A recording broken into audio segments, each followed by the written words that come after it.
call the supervisors to order this evening. It is 6 o'clock exactly. First, everyone is checked in that is present. So the next thing on the agenda is the Pledge of Allegiance.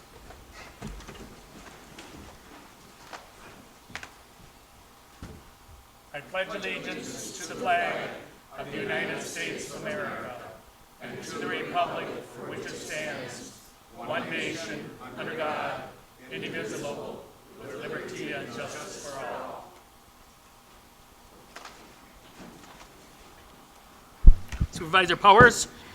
Creator of all things, lover of all living creatures, bless the leaders of our land, that we may be a people at peace among ourselves and a blessing to other nations of the earth.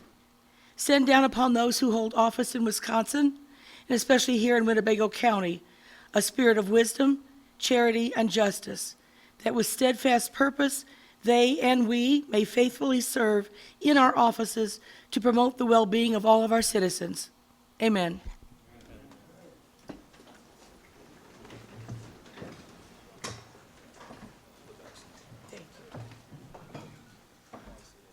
Supervisor Albrecht. Evening's amended agenda. Second. Motion made and seconded for this evening's agenda adopted. All those in favor signify by saying aye. Aye. Opposed say nay. Carried. Just so you all know, the adopted agenda, in case some of you didn't see it, meant that two of them were withdrawn this evening.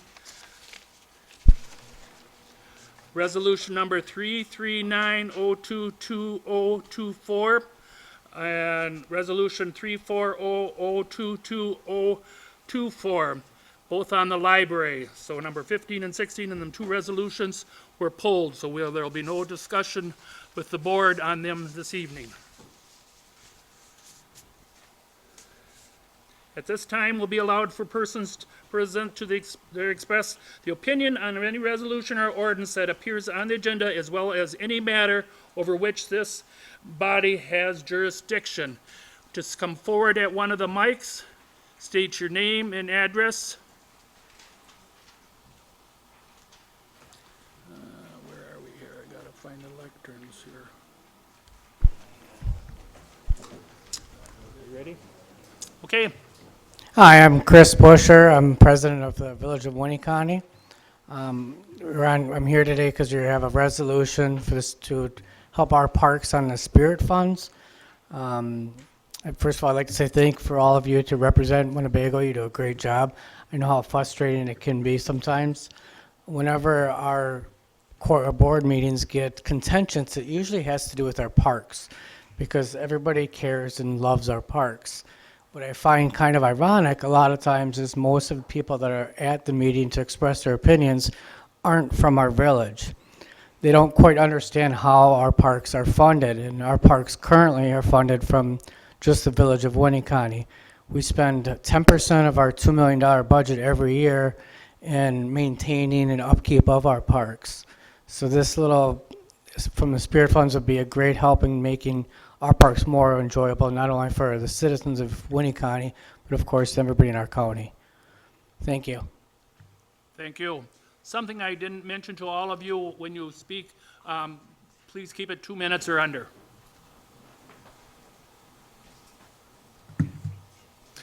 Good evening. My name is Travis Tesh, the fire chief of Neenah Menasha Fire Rescue. Tonight you have a resolution before you to approve some Spirit Fund dollars for a training facility to be built by Station 31 in the city of Neenah. And I just rise to let you all know this isn't just for the Neenah Menasha Fire Department. This training facility helps all fire departments in the county. I have letters from Winnebago-Poygan Fire District, from Fox Crossing Fire Department, and from the Clayton Fire Department here, talking about how we train together at this facility. There's other fire chiefs here with me tonight to show support for this. So just please keep in mind when you come for a vote, it's not just for us, it's for all departments in the county. Thank you. Thank you.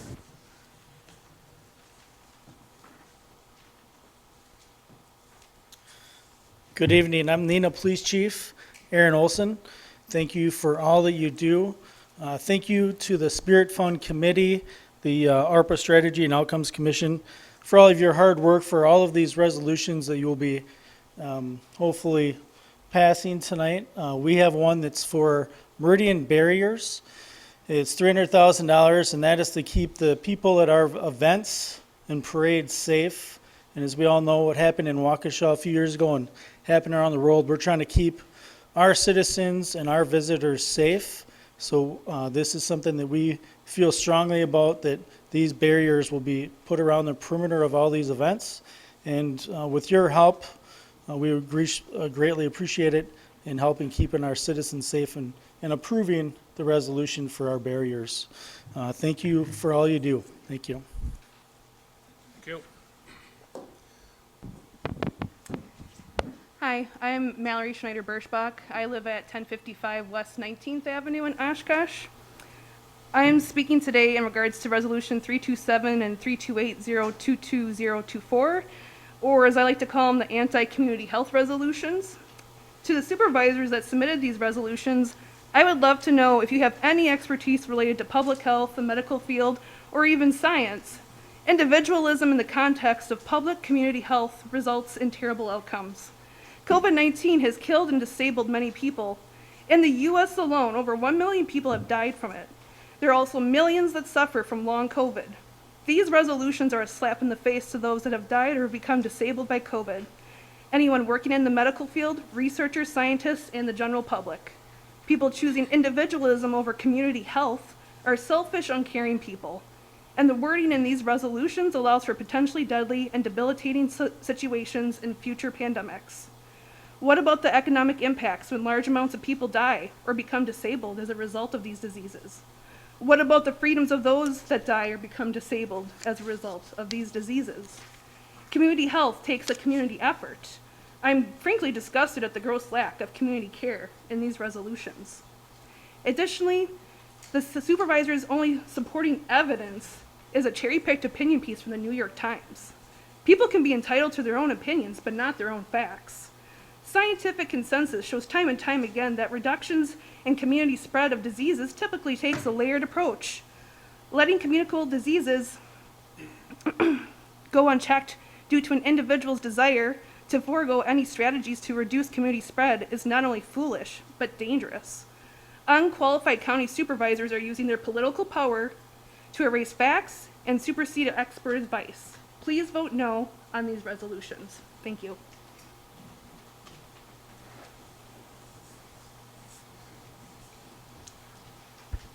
Good evening. My name is Steve Foster. I'm a village trustee from the village of Winnebago. I want to talk to you briefly about tonight's resolution. We've got a really robust plan for our Lake Winnebago Park, and the money, the spirit funds that you're going to be talking about are really critical for us to move forward. So I appreciate your consideration.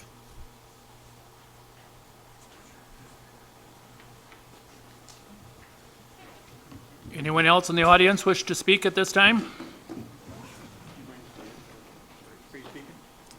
Just go to one of the mics, either one of you. Thank you. Mr. Chairman, my name is Conley Hansen. I am supervisor for District 26, and I wish I didn't feel the need to get up here and speak right now on one of these particular issues. But I do it with full disclosure that I'm also looking in the mirror. And I say it's been very disconcerting, disheartening, and intriguing to me that as a supervisor in this term, it appears to be more about winning an argument rather than solving a problem. And I have now seen and endured some name-calling, emotional blackmail, and cheap shots. Although it's reportedly said that Socrates said, I don't believe it, but he said, when the debate is over, slander becomes the tool of the loser. Please consider this premise.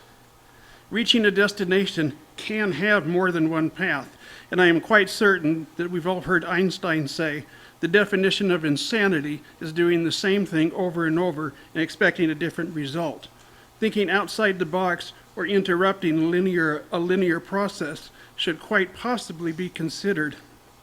Rather than an immediate pushback, to shut down an argument is incorrect or accusations of a lack of understanding. Simply asking questions does not mean a lack of understanding. I want to speak specifically to someone that just spoke now on Resolution 328. Supervisor Defferty and I were very cautious in this draft.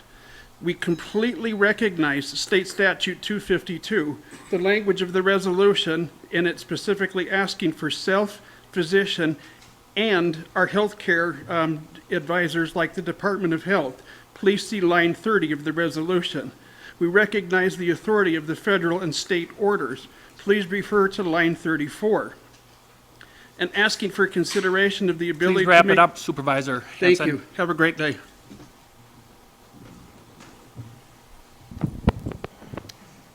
Good afternoon. I'm Brandon Hennis, City Administrator for the City of Omro, reside at 325 Quincy Avenue in Omro. I'd like to first thank the Spirit Commission for their recommendation of approval to bring Resolution 330-022-2024 over to you all for consideration for tonight.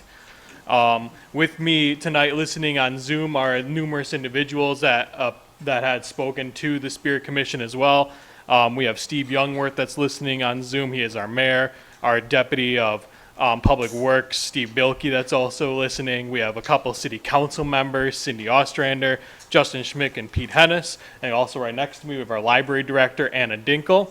The project that is up for consideration for you all is a river cross easement or river cross line restructuring underneath our Fox River that is crucial for us to be able to continue providing water to our citizens. It's right at the end of its useful life. The project that is up for consideration here and for approval would be able to fund half of the project, and for myself and the city to fund the other half, I'd be applying for an urban development and rural grant through the UDGA. And a part of that grant proposal gives more points, more presence if there is a local partnership with a UGLGA or a county or municipality, et cetera. So the Spirit funds and being awarded for that would definitely qualify us to be able to procure the other half of the funds for us so that we can avoid raising more water rates for our citizens. Thank you so much for your consideration. Thank you.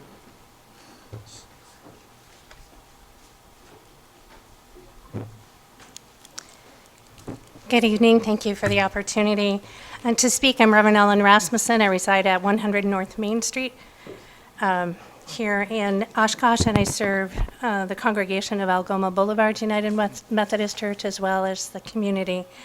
And I'm here to speak in support of harm reduction vending machines for the county. I also see them as a tool for being a good neighbor, and so I just wanted to offer that in addition to preventing death, it can be a tool that brings health and wholeness to a community. It can save lives, and it can provide support not only for the addict, but those who love the addict, that there is a resource, there is help available. And as a good neighbor, this tool says, we care, you matter. We're willing to meet you where you're at to help you come into a journey where there is healing, there is hope, there is recovery, there is wholeness. And having a community that can take away the stigma and the shame often associated with addiction issues can provide support, as I said, not only for the addict, but those who love the addict. My theology teaches me that grace abounds, that we are on a journey, and none of us should pay a price of death for one wrong or bad decision. And so we always want to hold out for hope that there can be a difference and that one moment of compassion can lead to a life of healing and wholeness. So I just want to speak in support of having these tools available for our community so that we all can approach wholeness. I am speaking regarding the Spirit Fund Government Modified Community Projects for the Tri-County Dental Clinic. My name is Phil Floric. I live in 1140 Lynn Rose in Neenah, Wisconsin. I've been a dentist in Neenah for over 50 years. I am one of the founders and volunteers of the Tri-County Community Dental Clinic. I thank you to those who served on the Spirit Committee and to all who are willing to support Tri-County Community Dental Clinic. We are a nonprofit dental clinic founded by volunteer dentists 20 years ago. We serve Winnebago, Outagamie, and Calumet. 40% of our patients are from Winnebago County. Dentistry is cost prohibitive for all low-income families. All our patients are low income. Our clinic serves only people without dental insurance who have either Medicare or have no income up to the 186th percentile of the federal poverty income level. Counties are not able to provide dental services because they do not have the resources. There is only one other clinic that provides dental care to low-income residents in Winnebago County. They, however, get federal funding. Still, 30% of people in Winnebago County don't have access to dental care. The clinic was founded, our clinic, the Tri-County Dental Clinic, was founded by volunteers and still gets significant volunteers in dentistry. 45% of our revenue comes from the in-kind donations of the volunteers, 28% from grants and contributions of the counties, and 27% from Medicare or low-income patients' co-payments. We do not receive any kind of federal funding. The Tri-County goal with the Spirit Fund is to increase the number of patients we see and we treat and to improve the patients' experiences. 40% of our patients are from Winnebago, and 70% of those patients from Winnebago are children. All care for children is free. We are the only clinic to provide walk-in emergency Wrap care it up, please. 2 times a day, Monday through Fridays. Thank you for your time.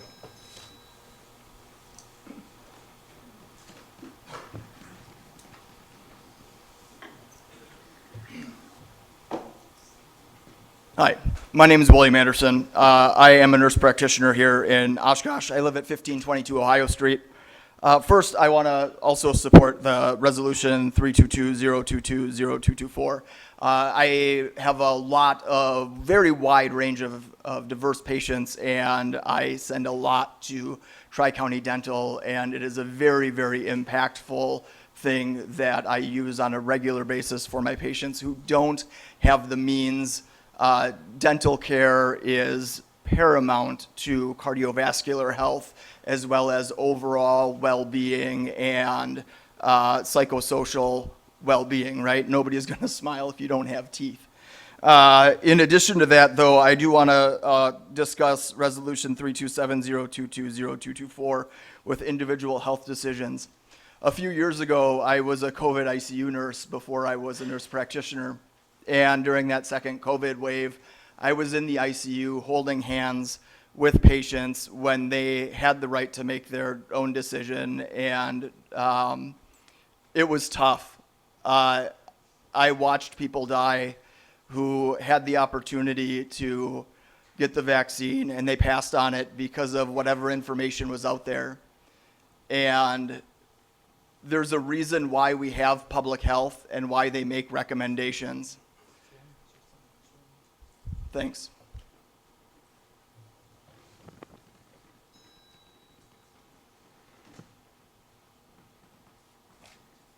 Hi, I'm Lisa Hintz. I live at 1265 Nature Trail Drive in Neenah.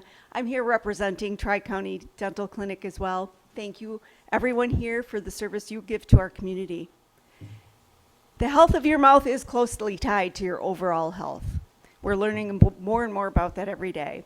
And if we can get kids' mouths healthy when they're young, we can improve their long-term health. That's why we focus so much on children, to keep their smiles bright and healthy for a lifetime. Our patients receive care in 2 ways, at our clinic and on our mobile clinic. The mobile clinic is our way to get to kids where they are, removing barriers like transportation and reducing time away from classrooms. Our mobile clinic goes to 16 schools in the Oshkosh and Neenah school districts. We work collaboratively and don't duplicate services of other dental programs. So for example, Menasha, Amro, and Winneconne school districts have other programs.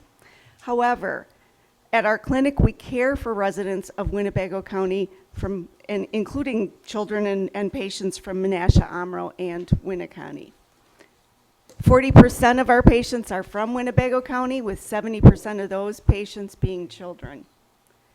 In 2023, we had 11,400 patient visits and provided 63,500 dental procedures. People often need more than one visit to fully address their needs. And I'd like to share a little story about June and Tim, two of our patients whose pictures were in the packet that you received. June came to Tri-County Dental when she was 7 years old, and she needed 7 fillings and 2 extractions, which we did over several visits, providing $4,500 of care for her, free for her family. And we did so in a way that left her smiling and willing to return for future visits.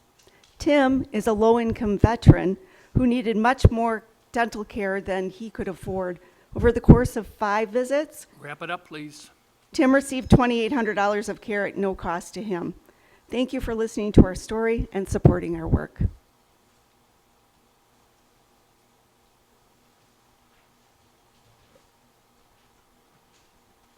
Good evening. I'm Sandy Drexler from Tri-County Community Dental Clinic. I live at 36 Meadowbrook Court, Appleton, Wisconsin.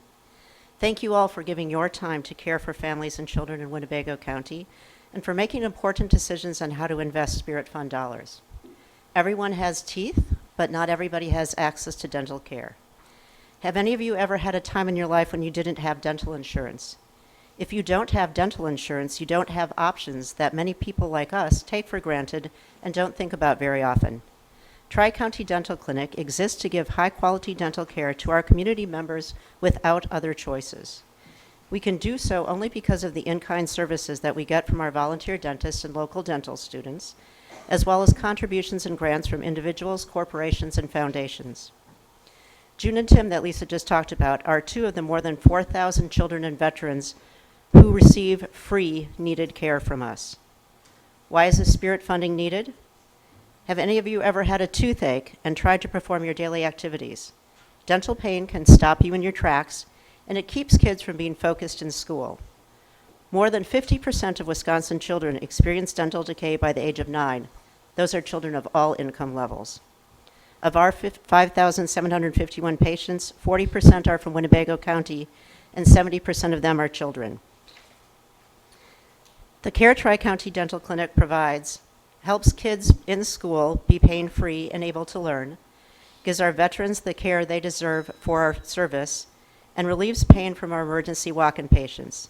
As one of our volunteer dentists said, what better way can you give your time than to get kids out of pain? Why fund this proposal? To keep Winnebago kids' smiles healthy for a lifetime, to care for the veterans who have given us so much, and to make every patient's dental visits as positive as possible. We need and appreciate your support. Thank you.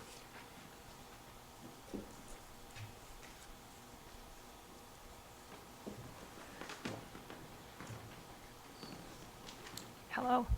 Jody Williford, 321 Gunther Street, Oshkosh. I am the executive director at Nova Counseling Services. I've been the director for the last 10 years, and I have worked there for the last 30. With me tonight is one of our board members. He's also the board secretary, Rick Pansky. He's been on our board for 10 years. We understand at the last meeting that there were concerns on our 990 form. Thank you for bringing those to our attention. Like I said, I've worked there for 30 years, and I did not realize that that was there or the impact that it would have. Since the January meeting, our board has adopted a conflict of interest policy. Forms were distributed and signed by board members and employees. No inappropriate conflicts were noted. We also understand that there was a question about our 990 form and the availability of the financial statements. Following industry practice, the language on our 990 form will state that our financials will be available upon request, starting with our 2023 tax filing. Thank you for considering our grant application, and we are more than happy to answer any other questions you might have.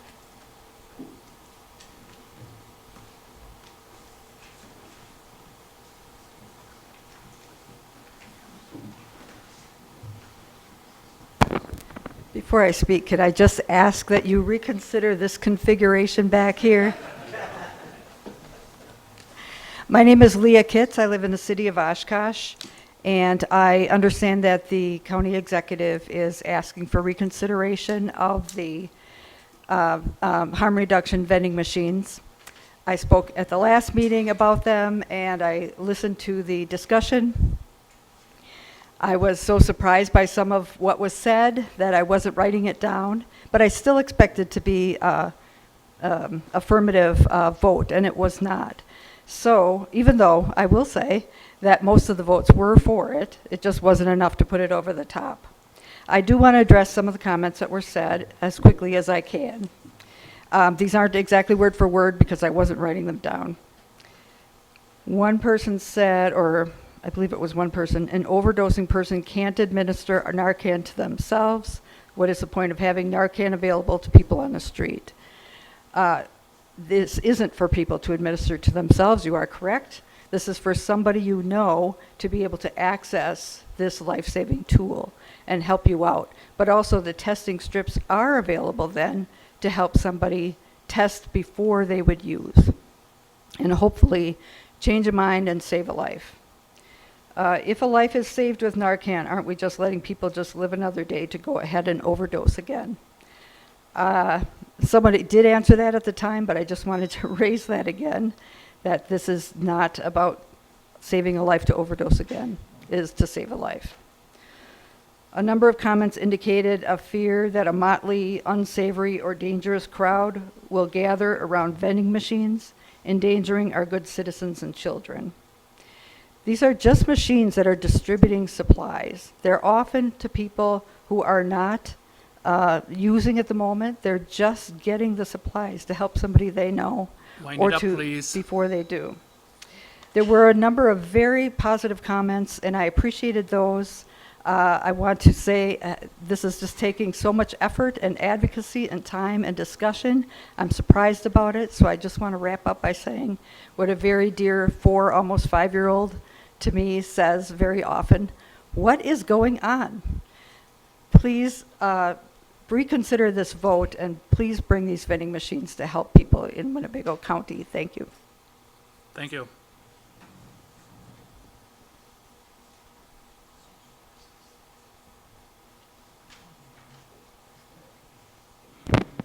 Good evening all. My name is Ashley Hessie, 4815 Plumbers Point Road in Oshkosh. Similar to what was just presented, I'm going to implore you, reconsider the vote that you cast last time that did not work in our favor as citizens of this county. These harm reduction machines are what they are, harm reduction. It's a public health matter, end of story. I just wanted to bring a few facts to you coming from the AARP, because I think there's a perception of those that have an opioid use disorder or other substance use disorder. Maybe you're not aware that since 2006, 2014, and this is coming from Innovations in Aging, okay, innovative thinkers that track this business, we saw a 220% increase in ER visits for persons 65 and older, unintentionally or intentionally poisoning themselves from a prescribed medication, okay? They're opioids. They have an addiction, perhaps. We have a system of ageism that is in place within our healthcare that tends to deny certain access to treatments, tends to oversee your age as a reason for your memory loss, oftentimes just giving excuse after excuse. Why not to give my grandparents and other elders the care they deserve? What goes underreported are these instances of opioid use disorders and substance use disorders. It's a reality. We've lost over 80,000 elders in this country in the last 20 years, knowing that it's already underreported. I will tell you, the work I do, the DEA itself acknowledges that the #1 source of diverted medications and drugs, opioids, into our communities is through prescribed medications that are likely sitting in your households, in the households of your loved ones. So I just pray that you never find one of your curious youngsters or grandparents or grandkids or anybody unintentionally being poisoned, and that they have these medications to bring them back. Thank you. Is there anyone else in the audience?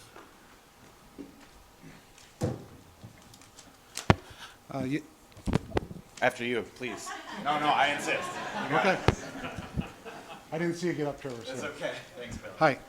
Bill Toppel, 1476 Wellington Court. I'm here tonight in support of the NOVA request for $500,000 to build a women's treatment component to their 28-day program. It was put on hold last month because there were some questions about a couple things in their tax return. Joan Wiford just spoke a minute ago. She has corrected those with their board, and I can tell you that I've worked personally with Nova Treatment Center for over 37 years, 17 years here and 20 years in Marinette County. I had never, ever had a problem working with them about them releasing financial records to us or any concern that I ever had about conflict of interest with either their board or any of their staff. So I would ask you tonight, please consider supporting it. It is the only women's 28-day residential treatment program for substance abuse in Winnebago County. We need that program back, and they have a plan for building that, and please support it tonight. Thank you. Hi, I'm Trevor Fenrick, 1423 Oak Street here in Oshkosh. Thank you for the opportunity to join you today, to speak with you. And thank you for what you do as county supervisors and as a community to support the local recovery efforts that we have in our community. I'm here standing in this room today as a result of many of the programs that are administered through this county, including Safe Streets, and so I want to speak in support of a couple different things tonight. One would be reconsideration of the harm reduction vending machines. I've seen what life-saving medications can do firsthand as a first responder for one of the townships here in Winnebago County, in addition to in my work as executive director for Solutions Recovery. People can't get a chance at life if they don't have that chance. As a former opioid user who was resuscitated, I'm standing here today because of the second chance that I was given at life.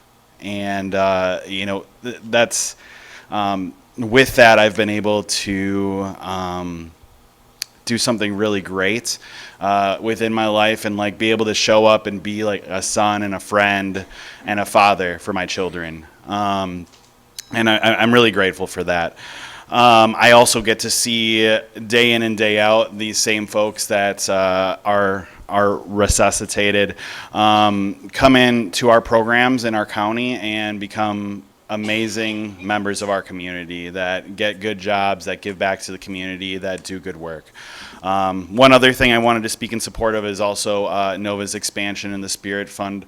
They are an amazing community partner that we get to work with, and I have firsthand experience with their programming, and it's one of the best, I would say, in the state. So I'm asking for your consideration to support that as well. Thank you for your time.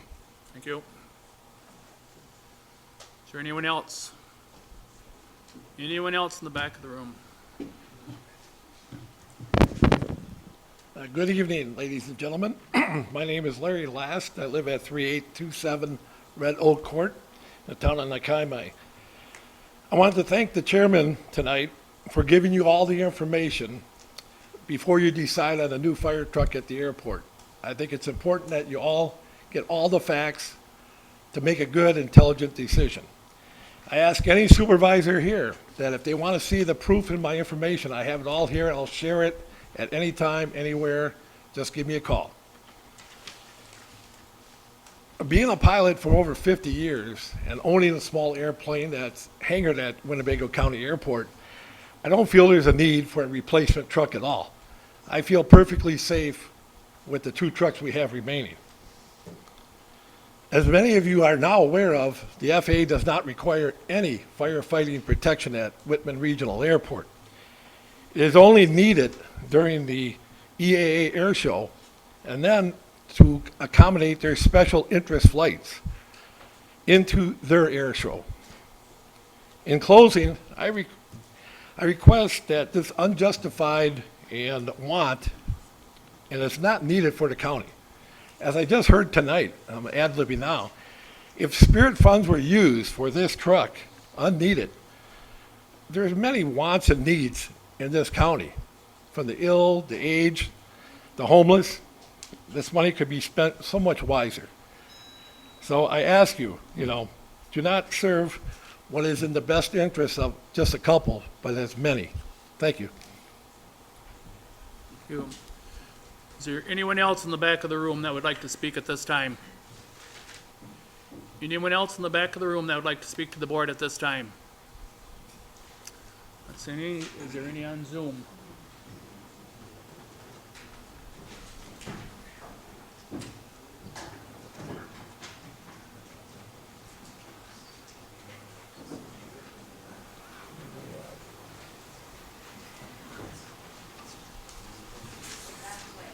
Beth Clay.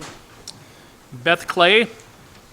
Yes, good evening, esteemed supervisors. Thank you so much for the opportunity to speak. My name is Beth Clay.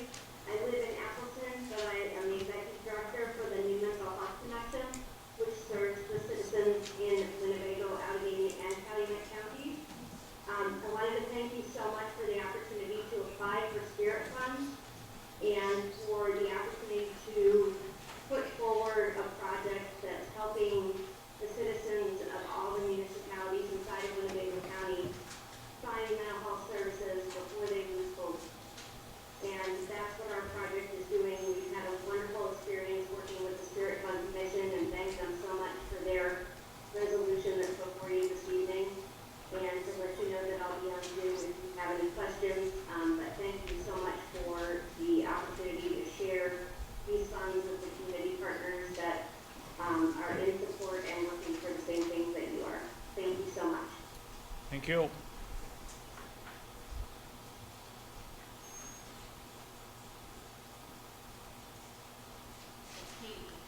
Katie. Katie. Hello, can you hear me? Yes, we can. All right, good evening. Kate Campbell, 614 Longview Avenue. I am just speaking out to resolution, I believe it's 328, 02024, in regards to, I believe, 1108. I am in support of this, and I encourage the county board to also be in support of it. I just want to remind this county board that COVID did not only affect those that were sick, it affected those that had livelihoods, it affected our children, it affected those who were seeking to worship, it affected potentially our right to free speech. Many of these things that people throughout our nation have died for, our constitutional rights. So I think that any measure, any resolution to really ground and approach extreme mandates such as COVID with reason, with checks and balances for any unelected official is necessary, especially in this day and age. Thank you all for what you do. Thank you for those that have brought these types of resolutions forward. We appreciate you. Thank you. Toby. Toby. Hi, Toby Vandenhoevel, 4610 Island View Drive. I am speaking, I would ask you to oppose resolution 327 and 328. Let me just remind you that a couple months ago, the Board of Supervisors approved a resolution that shifted the responsibility from the health department to the elected supervisors to react in a case of a pandemic or a health issue. And you guys all committed to coming into session to address that health issue, to determine what is best for the citizens of Winnebago County. To me, resolution 328 and 327, you are already providing an answer or your solution to the next pandemic or the next version of COVID.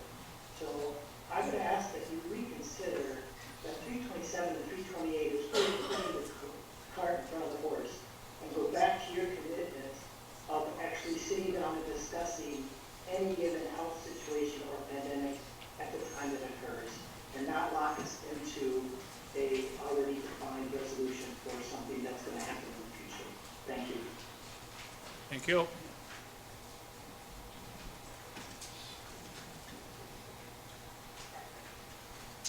Okay. One last call. Is there anyone that would like to speak to the board at this time? If not, that part is closed. So next is communication, petition, memorials, accounts, and commendations. Good evening, everyone. First, I have a couple of concerns regarding county board meetings. We received an email, when you speak into your mics, speak into the mic. If you lean back and speak way back here, the people on Zoom can't hear you. The next one would be, at one meeting, there were two people having a private whispered conversation when one of their mics were open, so that also comes over Zoom. So just a word of caution, I should say. Tonight, I have a notice of claim from Dan and Paula Rabideau for their vehicle was damaged when it was hit by a county vehicle while parked at Friar Tuck's. That'll be referred to the Personnel and Finance Committee. And then we have a number of commendations tonight for Jamie Bates. Jamie Bates began her career with Winnebago County Human Services 27 years ago. As part of the economic support team, she was able to ensure that the county's most vulnerable citizens had health insurance and that they were able to put food on their table and afford child care so they could go to work. During that time, she navigated the complicated and ever-changing state computer systems and policies with patience and dedication. She was a willing mentor for new staff. Jamie filled different roles within the Human Services Department with great attention to detail and quality. We appreciate her for the great service she provided over the last 27 years and wish her well on her next adventure. A commendation for Lisa Krause. Lisa Krause began her career with Winnebago County Human Services 25 years ago. As part of the economic support team, she was able to ensure that the county's most vulnerable citizens had health insurance and that they were able to put food on their table and afford child care so they could go to work. During that time, she navigated the complicated and ever-changing state computer systems and policies with patience and dedication. She was a willing mentor for the new staff. Lisa filled different roles within the Human Services Department, from reception to case manager, with attention to detail and accuracy. We appreciate her for the great service she provided over the last 25 years and wish her well on her next adventure. A commendation for John Raby. John Raby has served Winnebago County for over 25 years, the last 18 as a director of solid waste. John has led several negotiations and signed contracts with the regional partnership consisting of Brown, Outagamie, and Winnebago counties for recycling and landfills. He led the closing of the Highway Y landfill, the development of Ken Roble Conservation Park, and the completion of the new solid waste offices. John has recently worked toward improved community relations and promotion of proper recycling and refuse disposal. We appreciate John's service to our county and wish him the best in retirement. Commendation for Laura Riedinger. Laura Riedinger has been a dedicated Winnebago County employee for almost 20 years. She started her career in facilities and later transferred to behavioral health. Behavioral health is where Laura found her calling as a helper and advocate for those with mental health concerns. Laura consistently showed passion for those that she worked with, providing excellent care. She assured consumers needs were always met. Laura impacted consumers' lives in a positive way. We wish Laura best of luck in her future endeavors. We appreciate the exceptional service she provided to the consumers and her teammates. Laura will be greatly missed. A commendation for Robin Voss. Robin Voss began her career with Winnebago County in the Clerk of Court's office as a records clerk in October of 1998. Over the next 25 years, she took on several new roles for the Clerk of Court's office, the most recent being Circuit Court Branch 1's Judicial Associate Lead. Robin was a dedicated county employee, fulfilling the county's public service mission on a daily basis by providing excellent customer service to all. She had a well-known reputation as always being very kind and compassionate. This was abundant outside of work as well, as seen with her love of animals. She built a strong rapport with those she worked with over the years. She will be missed at the courthouse. We appreciate her dedication and wish her well on her retirement adventures. And then we have 2 zoning petitions. One from Family Lucky 7 Farm LLC. They will be rezoning from agriculture A2, I believe it is, to residential R1. That will be referred to planning and zoning. And then the second one is from Thomas and Deborah Rosenfeld. They will also be rezoning from A2 to R1, and that will be referred to zoning. On your desks this evening, you have a large pile of paper. I'm going to try and just go through them. Please don't throw them all away. Okay, you should have an amended agenda for tonight's meeting. You'll have a manila envelope with scholarships in that we're hoping you will hand out to seniors to promote, for them to apply for the scholarship. There's an agenda and packet for next Tuesday's special orders meeting. Some of you have received your Judiciary and Public Safety meeting packets. And then there's also an invitation to the Youth Government Day that'll be held on April 19th. That's it. Thank you. Thank you. Reports from committees, commissions, and boards. Supervisor Powers. Thank you, Mr. Chairman. I just want to call attention to the fact that our Sheriff's Department has sent a cadaver dog to the Two Rivers area to aid in the search of, and probably a handler or two, to help in the search for the 3-year-old baby who's been missing. Thank you. Supervisor Bender.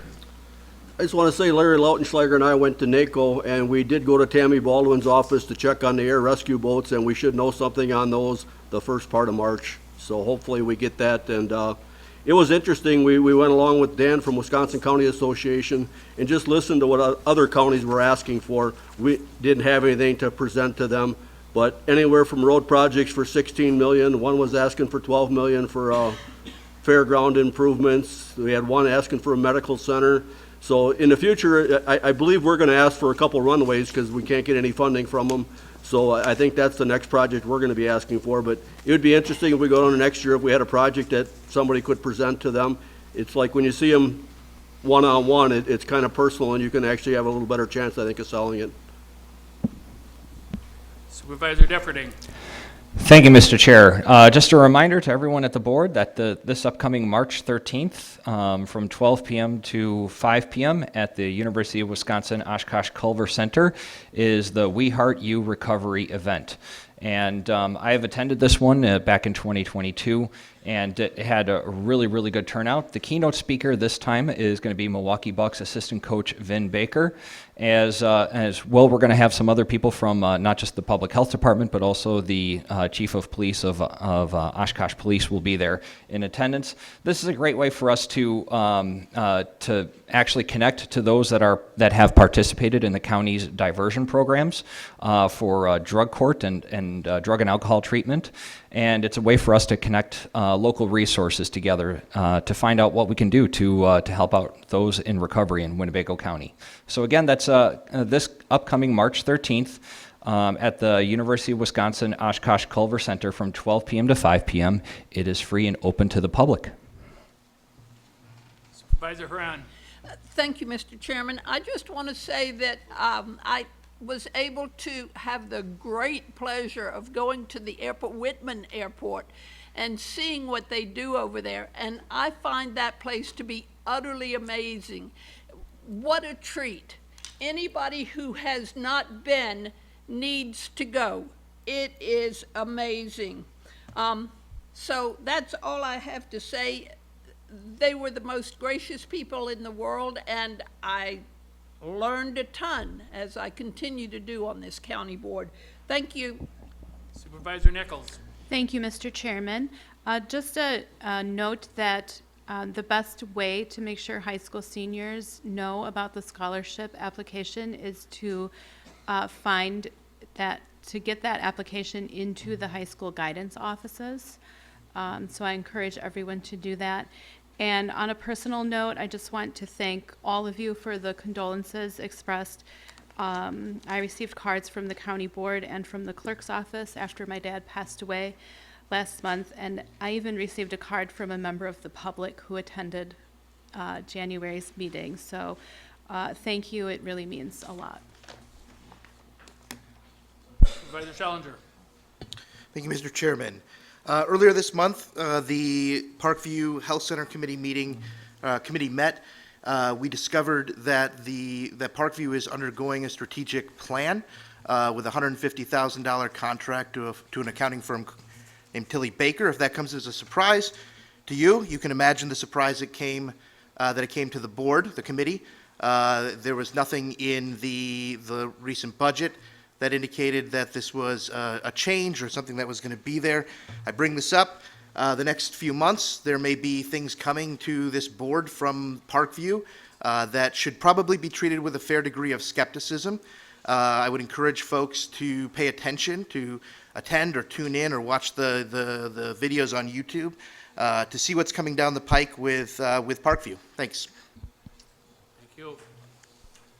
Not seeing any other lights. Our county executive report. Thank you. Thank you to the Board of Supervisors for being here. Hopefully you all make it home safely tonight. I don't think the weather's going to change until If you don't take too long talking tonight. 2 in the morning. All right. Well, speaking of weather, I want to start with a winter storm recap for Winter Storm Bennett. I'm proud of the ways in which many of our departments responded to Winter Storm Bennett. And we'd like to tell you about some of the ways that our people and our community partners helped to protect and serve the public during this storm. Winter Storm Bennett hit us on January 12th, and the effects lasted for 5 days through bitter cold and strong winds. We saw over 10 inches of snow and hit wind chill temperatures near 20 below as the wind gust topped out at 63 miles per hour. So it was definitely a much nicer day out today than on January 12th. Our airport had recently filled the operations manager position with Chris Schaefer. Talk about a rough first week. He did a great job directing the snow crew and handling the new role with all the demands winter could bring. Friday night, around 6:30, they unfortunately had to close the airport due to the conditions. But our crew was at it again at 4 a.m. on Saturday and had the runway back open by the time the tower opened at 6 a.m.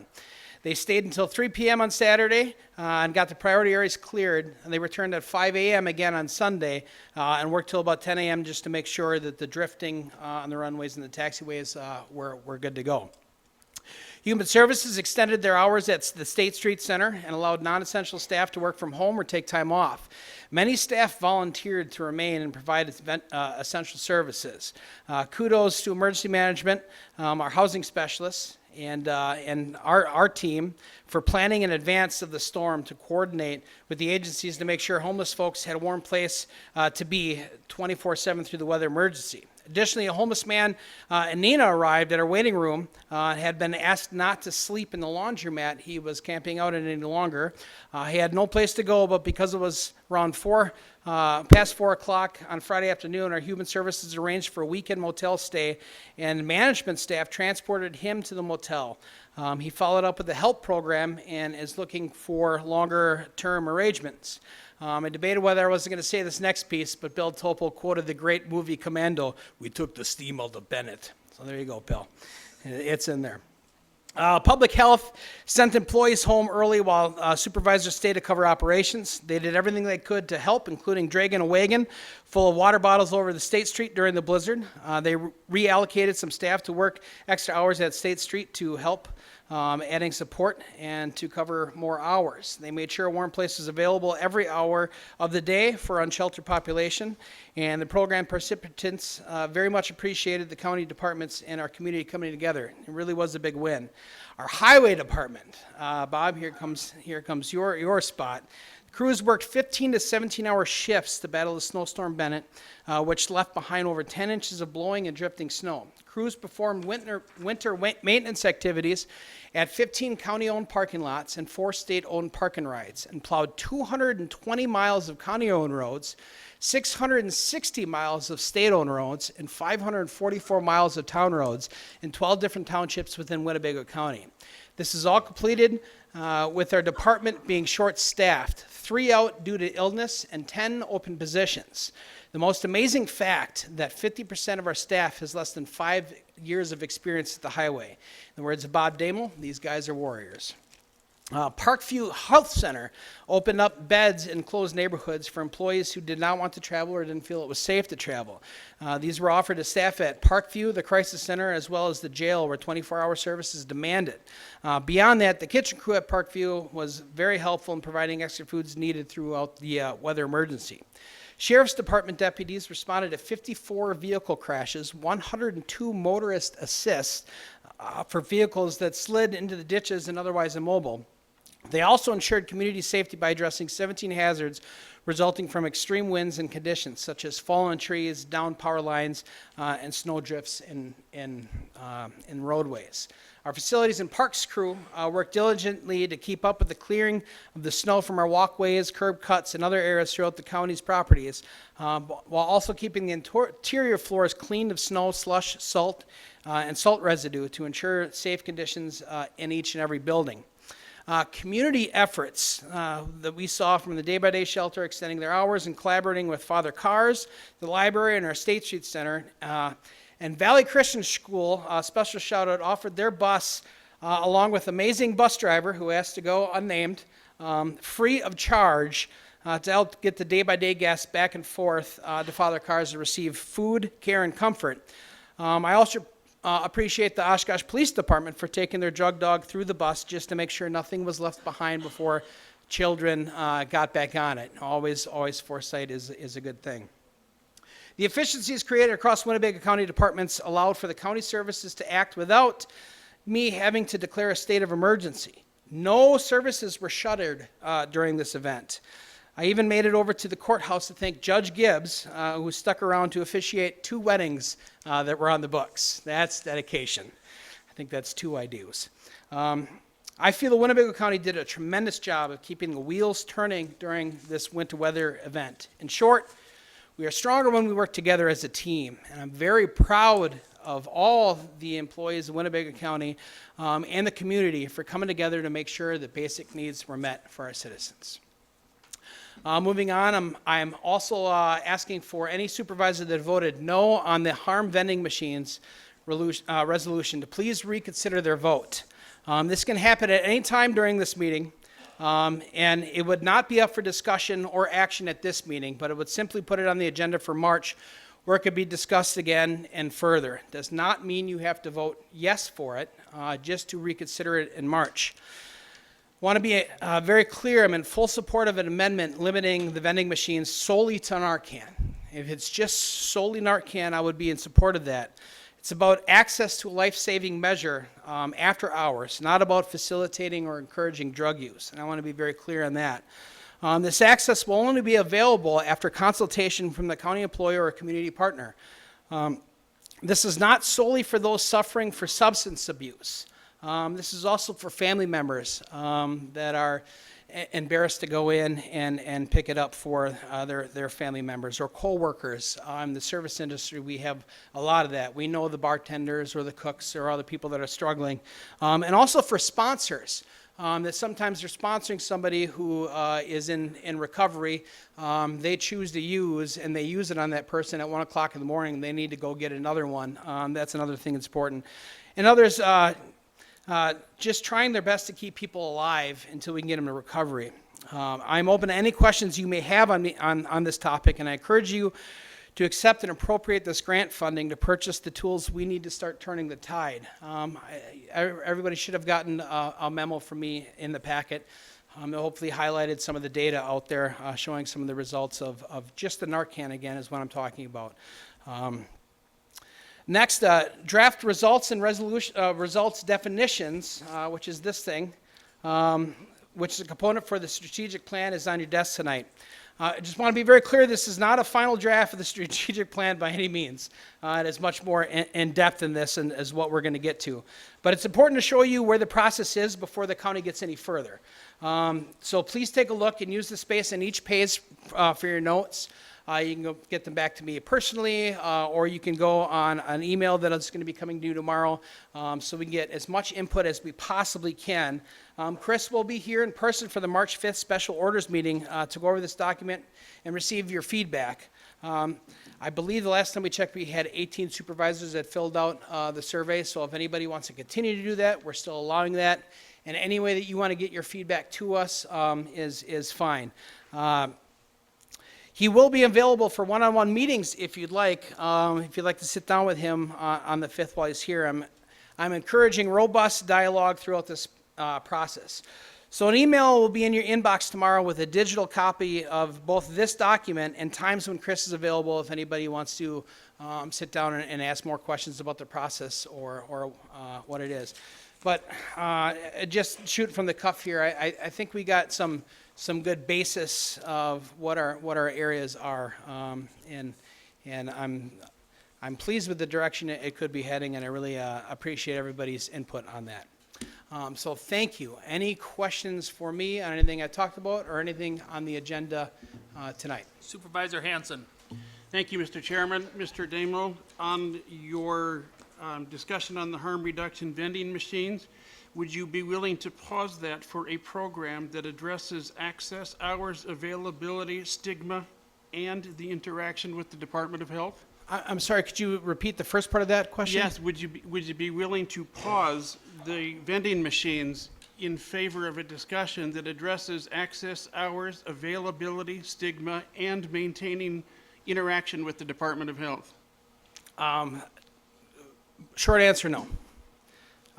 Every month counts. Every life counts. Even if this reduced us by 10%, that's 4.9 people last year. This is why I'm willing to put this up there, why I'm willing to ask for reconsideration, and why I'm, I guess, being a little persistent on this. I understand the statistics. I understand the passion.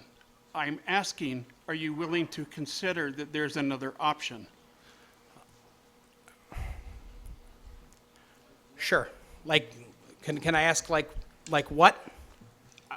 Because it's not an agenda item, we can discuss that privately. All right. And just to let you know, Narcan is available at Walmart for $49.95. It's kind of pricey. So, and again, it's more about that access for people in my world, in the service industry, where we work 16 hours and you get done. Our free time was 1 and 4 in the morning. And it's not always for the people that are using, but also the people that are out there battling this. The lady was right. There's no way that somebody is going to be overdosing and go up to a vending machine. And we could ask anybody from the fire department if that would be possible. Probably not. They're not responsive. But there are people out there that may use it at 1 in the morning that need to re-up. Thank you for your question. Supervisor Stafford. Thank you, Mr. Chair. Actually, 2 quick questions. First is it possible yet in March to get an update on codification? Sure. And I'll let you know where our process is on that. So the timeline was going to put the nuts and bolts of it right in the middle of a board election. So if we weren't going to be able to do that and have to start over, I advised Mary Ann to just make sure the timing lines up so we don't have to explain it all twice. Okay. So I was a little concerned, and it was Muni Code? Yes. Muni Code's timeline was going to put us right between, what was it, March and July? Yeah, initially it was going to be earlier. And Mm-hmm. then get Go up to the mic, please, so everyone can hear you. Please, come on up. Yeah. Initially, it was an earlier time frame, but we ran into some difficulties. Right. I wanted to make sure that if we were pushing it back, we were not going to get overcharged because there was a rate. And I've been assured that's not the case, so. Okay. Great. Thank you for the question. Thanks. And then one other, if you don't mind. And it's on the harm reduction machines. But I'm going to actually make a comment really quick on this issue of opioid issues we have. I got to tell you, we get almost monthly updates at JPS on what's going on with specifically with the overdoses and the deaths. It is a significant issue. I just don't know if enough people understand. Yeah. This is, I would argue, this is one of our biggest issues as a county. We need to do something. Now, on that specific resolution, I abstained. and we've talked why I abstained. And it's because in order to do this right, we do need to talk with our communities. And as the time of the vote, no one had actually spent the time to talk to any of the aldermen, the chief of police, and the mayor. And if we're going to do this right, we need to make sure that we talk to people and we talk to others, so this is a coordinated effort. And so I don't know if there's a plan yet, but I would highly encourage having that dialogue so we could come up with a coordinated plan on how we're going to fix this. And we do need to address it. There's no doubt in my mind. But we also need at the same time to make sure what we're doing is the right thing to do for each of the communities that we're talking about. So I would just hope that at some point we could have a plan in place to engage conversation specifically with the chief of police and with Mayor Lang, because they need to be involved in this conversation, and we need to make sure that this is the right spot in Neenah. I mean, they're going to know more than anyone else what the right spots are, because, you know, in that article it talked about location being such a significant importance to the success of the vending machine. And I think we need to engage those people. I agree with you, and I appreciate those comments. After our conversation, the plan is set in motion to reach out and talk to people. After further consideration of our conversation, one of the important things is this is something that's on our property. We have an issue over by the Orange King building as well. We have some homeless people, and my thought with that was I'd rather them be sleeping on by our buildings and our property than our small businesses or people's houses or other places. So some things need to be kind of on our property, and for me, this is really important that this is well-lit areas, and I don't want this in a dark spot, because there's a lot of family members that would use this, other people that use this that aren't necessarily suffering from substance use. Great. Thank you. Thank you. Supervisor Bender. When I was at NACO, I was talking to a supervisor from Outagamie County, and they did accept their machines, and I told them that we didn't. And I think their theory was people that have money, they'll buy the Narcan for $49. I think Walgreens has it for $34. But the people that have to decide, you know, they can barely afford the opioids, they don't have money for Narcan. So that's the people we're trying to save, and maybe we can basically get that to them, and they'll wake up, you know, that when they basically overdosed and now they take that, maybe the next day when they see, they'll seek some help. So I would surely like to see one of our supervisors that voted no to basically at least bring it back and give a little bit more information from the health department. I know supervisor, one of them wanted more information. I know one supervisor wasn't here, so that counted as a no vote. If one of them would bring it back, at least we'd have another time to discuss this. Maybe we'd get more information on it, and we can make a decision that basically up or down.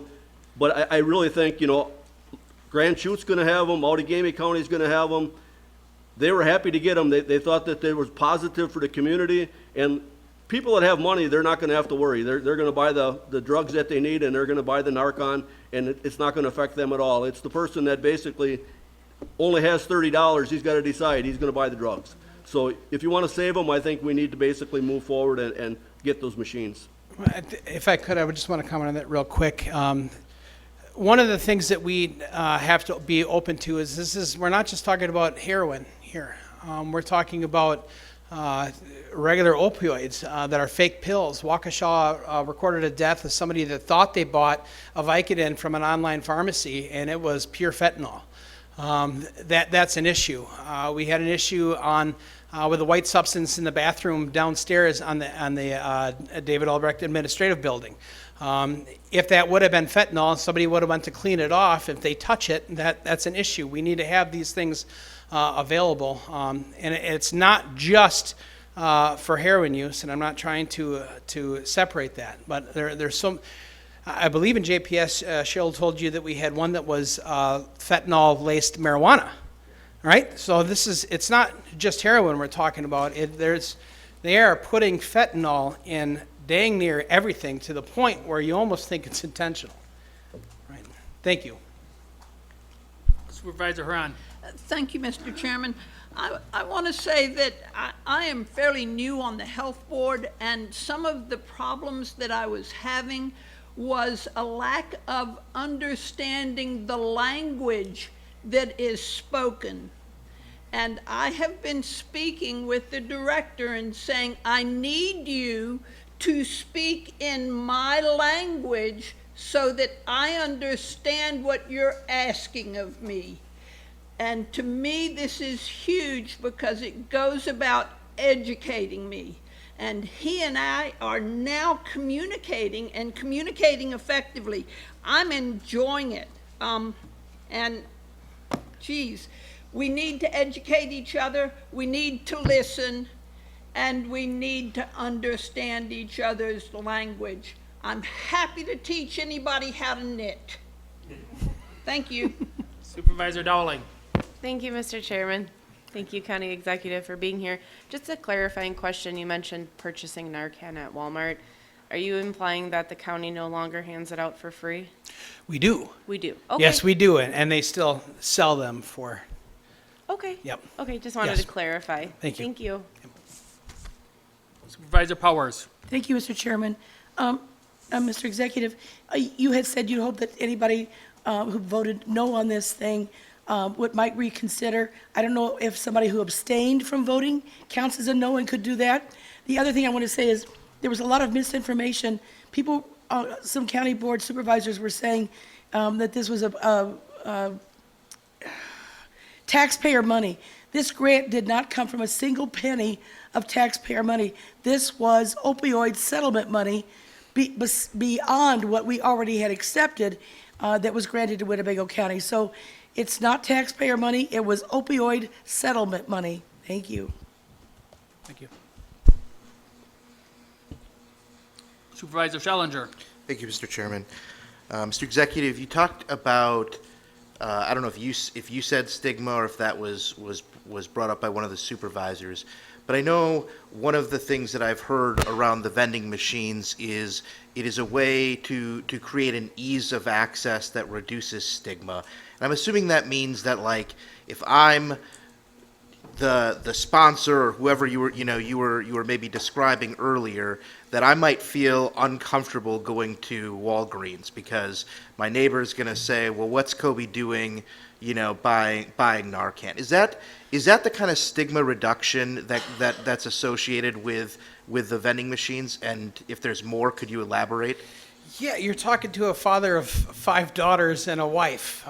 There are certain honey-do lists that I have to go to that I myself feel uncomfortable as a professional male going to get. And I always seem to get the wrong kind for her. So honey, if you're watching, I apologize for that.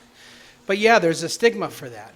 There's a stigma for that, let's say now with my brother, right? If I have to go and get Narcan because I might find my brother unresponsive on the floor, does the county executive really want to walk into a Walgreens and buy that?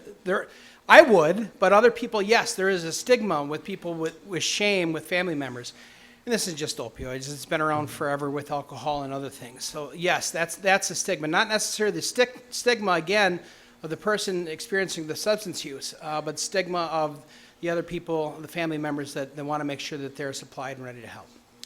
Thanks. Yeah, I mean, that's one of the things that I think keeps weighing on my mind. I'm not sure if you're familiar with a website called Facebook.com, but people often put things on there that, that spread around. And I just, I think some of those things, this seems to be a happy resolution to some of those stigmas.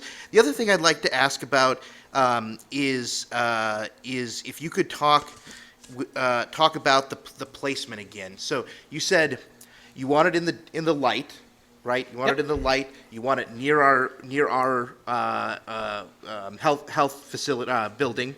Yep.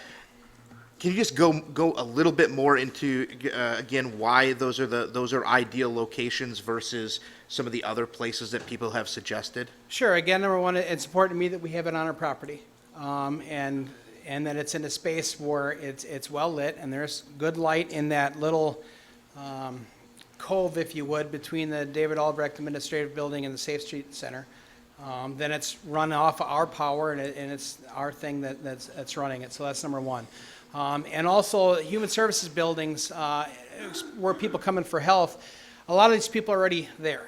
In Neenah, a lot of those people that are coming in for our services at Neenah are either people that are experiencing this in their life or have loved ones that are experiencing their lives.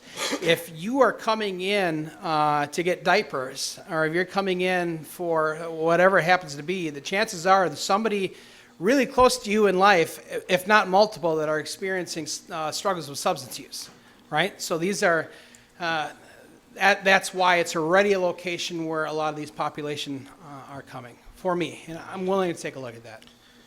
Thank you. That's all. Thank you.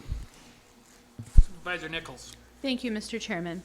Addressing the comments about opening a dialogue with officials from the city of Neenah, is that something that could be written into the resolution to ensure that those steps take place? If this gets reconsidered, that'll be handled by next week. Okay. And for those that voted no, they are the folks that this reconsideration is with, and I unfortunately was not able to be here that day because that was the day of my dad's funeral.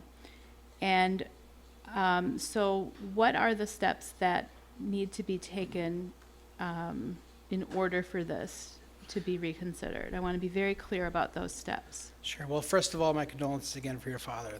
That's tough. The steps are at any point of this, at the end of my comments, those that have voted no could just ask for resolution to reconsider. And that would simply put it on the next agenda. It does not mean you have to vote no for it.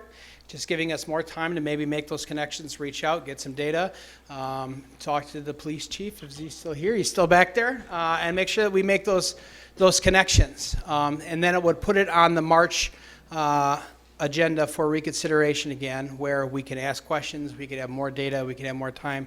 And again, even to myself support an amendment to make it just Narcan. And at this point, just Narcan right now is the most important thing for me. And can someone ask for that motion to reconsider? Can someone ask to reconsider after tonight's meeting, or does it have to be done? No, it has to be done before we adjourn tonight. Okay, that's what I needed to be made clear. So perhaps an appropriate time for that might be like before we adjourn tonight, after the last agenda item and before we adjourn. Yeah, there's nothing preventing somebody from doing it now as well. Oh, all right. I wanted to make sure of that as well. Thank you for pointing that out. I really think that we need to make sure that we just have to get this right. Well, yeah. And do you know if Fond du Lac County has accepted the grant money and will have these in place? That I don't know. Okay. But I just want to understand, I do understand the emotions behind this. And I do understand how this could be difficult. Thank you. Supervisor Ernst. Thank you, Mr. Chair. County Executive, thank you for coming and advocating for the reconsideration of this matter. Sort of speaking to Supervisor Hansen's pseudo proposal and some arguments that came out of the last meeting's discussion on this topic about this doesn't go far enough or doesn't provide other opportunities for users to seek help and things like that. Is there any reason whatsoever the county can't both accept this money to implement this vending machine and pursue other harm reduction and help measures for users? No, there's nothing prohibiting that. And I would also we did a lot of work on this resolution. We wanted to make sure there was a contact component of it. So either they call one of our health department employees to get the code, or we had worked with Solutions to figure out a way that they can go right on the We Heart You app and be able to talk to one of their peer support specialists 24/7 to be able to get the code, or maybe ask for help. So we do have a little bit of that connection, but yes, nothing would stop us from going, for partnering with other communities, making sure the fire departments has plenty of supplies, making sure that there's other supplies of naloxone or Narcan out there. All right, thank you. Supervisor Burrow.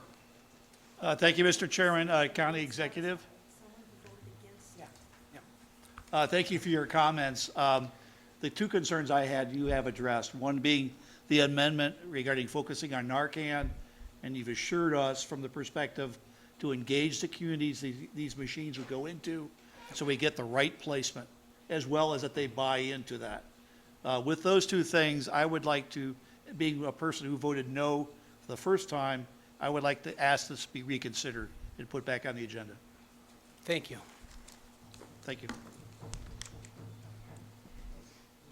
Do I hear a second? Second.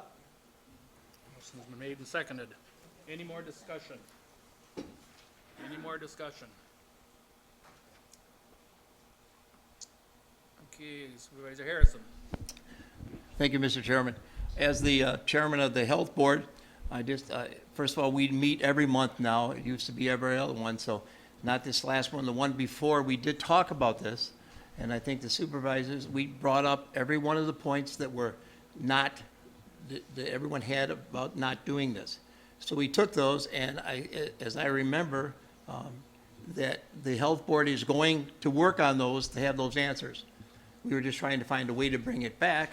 So we talked about the location. We talked about some concerns that you had about pretty much everything we had on there we talked about. And they're working. We talked, they were going to talk to the mayor, and they're going to talk to councilmen. We asked them about that. We brought all the questions you brought back. So they're working on that. We're just trying to find a way to get it to come back, and we'll get the answers. So you will have the answers. So that's why I said, go ahead and do this. It's going to be worth the discussion, but I think you'll feel better about it. As the Health Board Chair, we'll make sure that we help get that amendment prepared too, as well as for Supervisor Burrow's concerns. Supervisor Eisen. Yes, Mr. Chairman. I request a recorded vote. And what is the majority or two-thirds or what required for reconsideration? Majority. Majority vote. For reconsideration.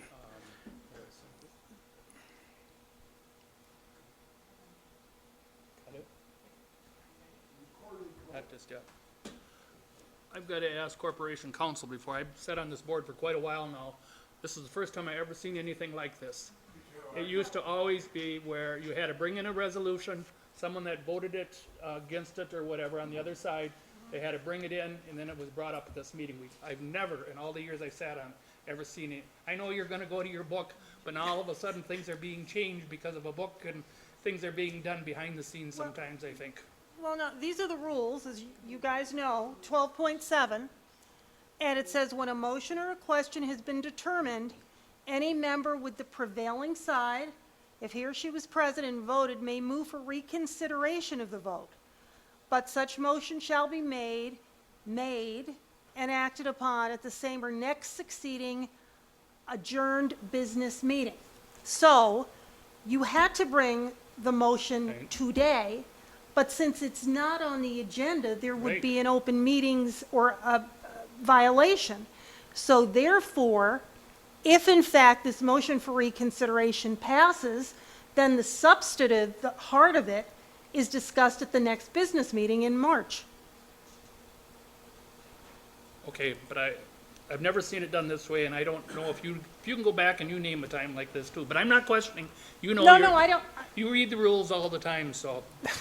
Supervisor Fari, or Vice Chairman Fari. Thank you, Mr. Chairman. I must agree with the chairman totally here.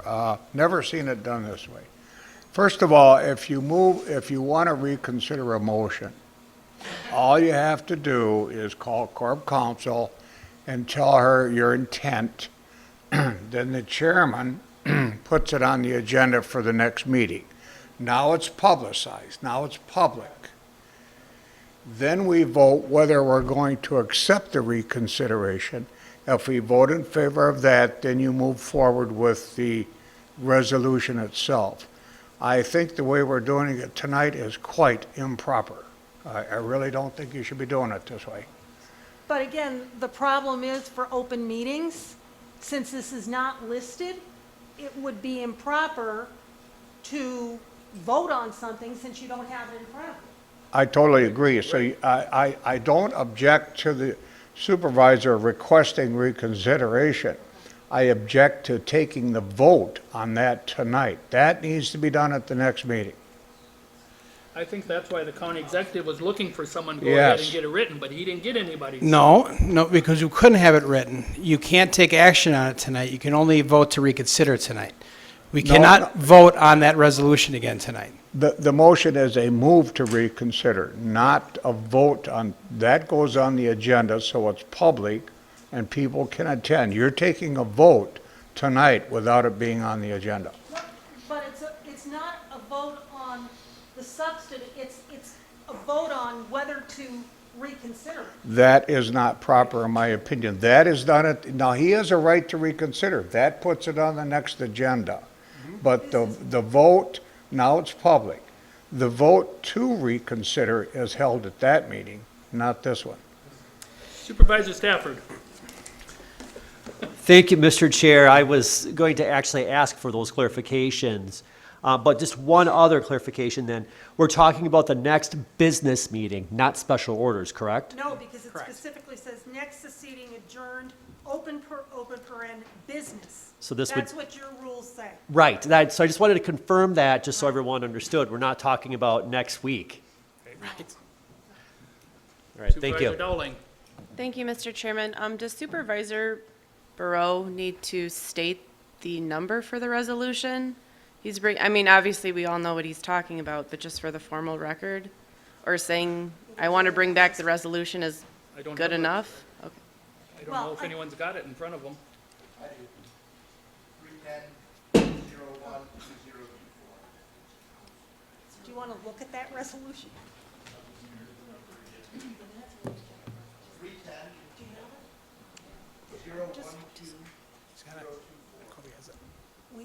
Yeah, no, but she's gonna,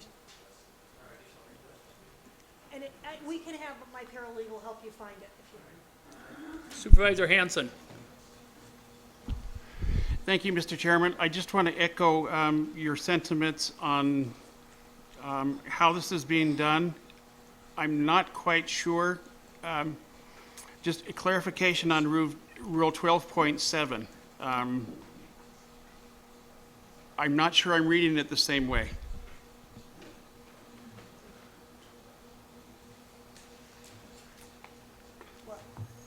Supervisor Eisen.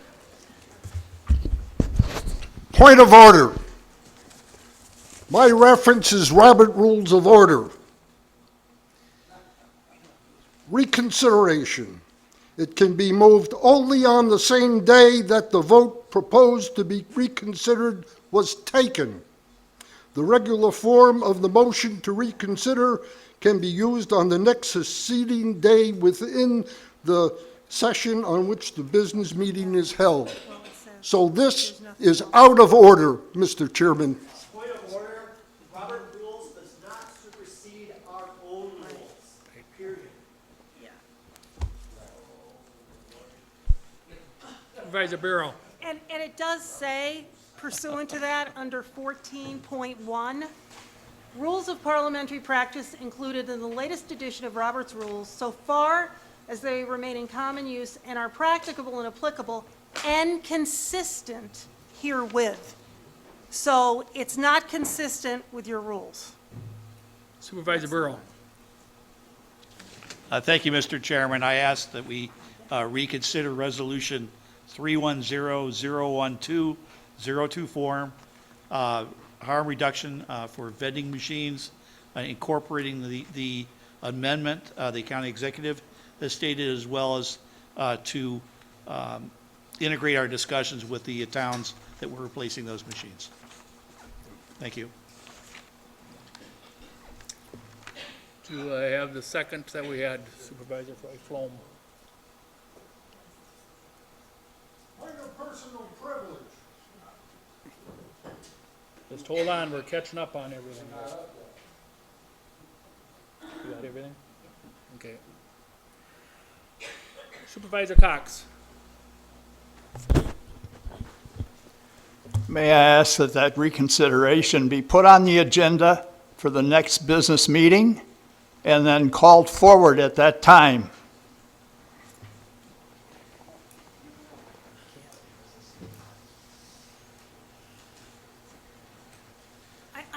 I'm saying tomato versus tomato, but. Before we get into that, I'm going to want to ask the chair a question. Since we are onto a motion on the floor, is it appropriate that I still stay up here? Would you like can me to? stay there as long as Okay. you don't go any All right, I farther just than want to that. make sure. Thank you. Just don't vote. So there is not going to be any substantive discussion on this motion for reconsideration, because I think we all agree that would be out of order. What has to happen today, if it's going to be reconsidered, is you have to move for reconsideration. But you can't talk about the pros or cons associated with the legislation. So It are you can- and I on the same page here or No, no? it can be put on the agenda for reconsideration at the next business meeting and voted on at that time. No, it's got to be voted on tonight to determine whether this body wants it to be reconsidered. And if then you decide that, then it goes forward at the March business meeting. And I also would like to state that not only is this on the agenda on a bullet point of the executive report, but it is also in the packet that was sent to everybody and published online. Supervisor Eisen. Thank you, Mr. Chairman. Point of personal privilege. You could be aware that I do have a difficulty in audio listening, hearing. However, I heard the reference for supporting this in opposition to what Robert's rule says is Rule 14.1. That's what I heard. Hold on. You're correct. You're correct. Well, it says the rules of parliamentary practice included in the latest edition of Robert's Rules of Order, so far as they remain in common use and are practical and applicable and consistent herewith, shall govern the board. But they're not consistent. The Roberts Rules is not consistent with your rules. See, I mean, you're right up 14.1 until. just makes reference to Robert's No, rules. I know. But all I'm telling you is, if you ignore the words 12.7? So if you ignore the words consistent herewith, then you're making that language superfluous. And why would the board put those words in if they didn't want to follow them? So we have a motion made, oops, Supervisor Nelson. I'm going to pass. Okay. I was going to call a question. I'm not going to. I think we're moving on. Well, I'm going to now. Good. A motion Thank has you. been made and seconded that we go ahead and reconsider number, whatever it is for. Okay. For the reduction vending machines. This is just on the reconsidering now. You're not voting whether we're going to get them or we're not. It's just the reconsidering of them. And you'll vote by machine. If you're in favor of reconsidering, push A. If you're not, push nay.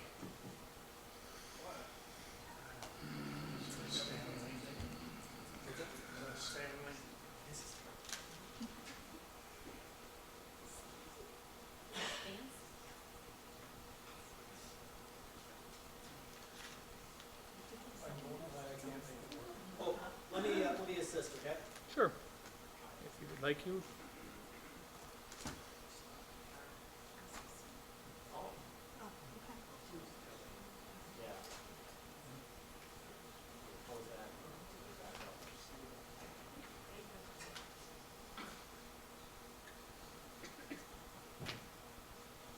Well, this is in favor of it or not?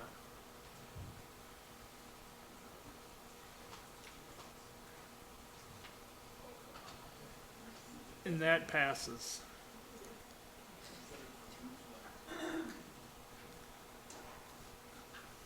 Are you done, County Executive? Are you done? I am. Okay. All right, County Board Chair, I won't take as long. Supervisors to be excused tonight are Buck Wise, Gabbert, and I believe Ellenberger is on Zoom. We did get a thank you letter that our clerk has. We received a thank you card from the Amro Rushford Volunteer Fire Department. On behalf of the Amro Rushford Volunteer Fire Department, I would like to thank the county board members, committee members, and individuals who were involved with the allocation of ARPA funds for the purpose of upgrading our communication equipment. With local municipality budgets so constrained, these funds are a blessing to our department as well as the city and 2 townships that we cover. So again, thank you. We are truly grateful. The Amro Rushford Fire Department Chief, Jay Treelevin. Okay, the only other thing that I'm going to state is we have a lot on tonight's things, so we're going to do them 2 minutes like we have been trying to follow, pretty close as we can, do the 2 minutes, and then you'll be done. If you want to go another 2 minutes, you'll have to check back in because some of the questions might be answered that you're going to be asking. So it'll be 2 minutes, then you'll be done. If you want to check back in for another 2 minutes, raise your hand or go from there. All right, first thing is the consent agenda. Supervisor Haran. Thank you, Mr. Chairman. I would like to pull for consideration 10 for us to discuss that because it's 3/4 of the membership as opposed to the majority. Okay, number 10's been pulled. Supervisor Thank you. Nussbaum. I'd like to pull number 1. Number 1 is being pulled. Supervisor Schellinger. I don't know if this needs to be pulled, but let's see, on resolution 323, line 12 has the rent at $415.73 plus tax per year. I believe that's supposed to be per month. That's what the other side of the resolution says. That's what the board discussed, and that would be consistent with our ordinances. So I think we can hopefully just make that change without having to pull it. Corporation Counsel, can that be done? Yes, it's just housekeeping. The house, okay, so that'll be done on housekeeping, making sure both numbers are correct. Thank you. Vice Chairman Fari. Thank you, Mr. Chairman. My resolution has already been addressed, so thank you. Okay. Request, I should say.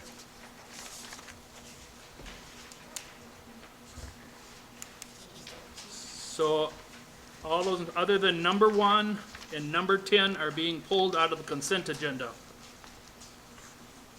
So do I have a motion to approve the consent agenda? Second. Motion made and seconded to approve the consent agenda other than 1 and 10. All those in favor signify by saying aye. Aye. Opposed, say nay. Carried. Number 1, approval of proceedings from January 2nd, 2024, special orders session, and January 16th, 2024, adjourned session of the Winnebago County Board of Supervisors. Supervisor Nussbaum. Thank you, Mr. Chairman. I move for approval of proceedings with the corrections.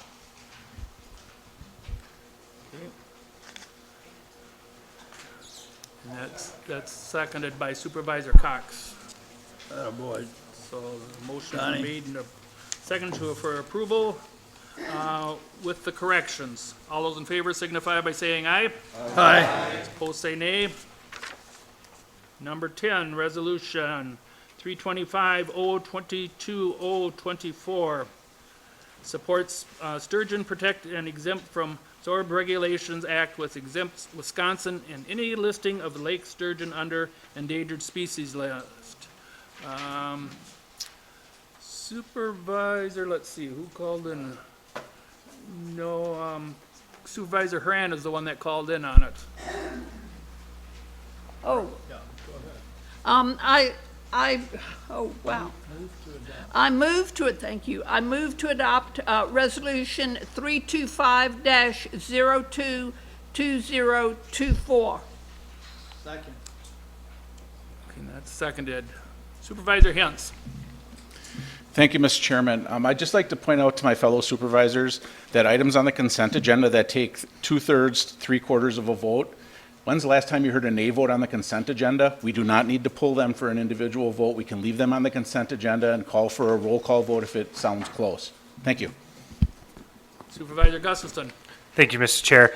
I would say I am 99% with Supervisor Hintz on this, but just so we're aware of what this resolution is really asking, because I don't know if a lot of people understand what's going on in our area, especially with the lake sturgeon potentially being listed as endangered. Obviously, it's lifeblood of our community and what our culture is in Winnebago County. And so we've had these entities come from outside of our state, especially the federal government, saying, hey, we see this overreaching problem that is affecting maybe many other states that, lake sturgeon populations are on the decline. They could be in a very tough spot to come back.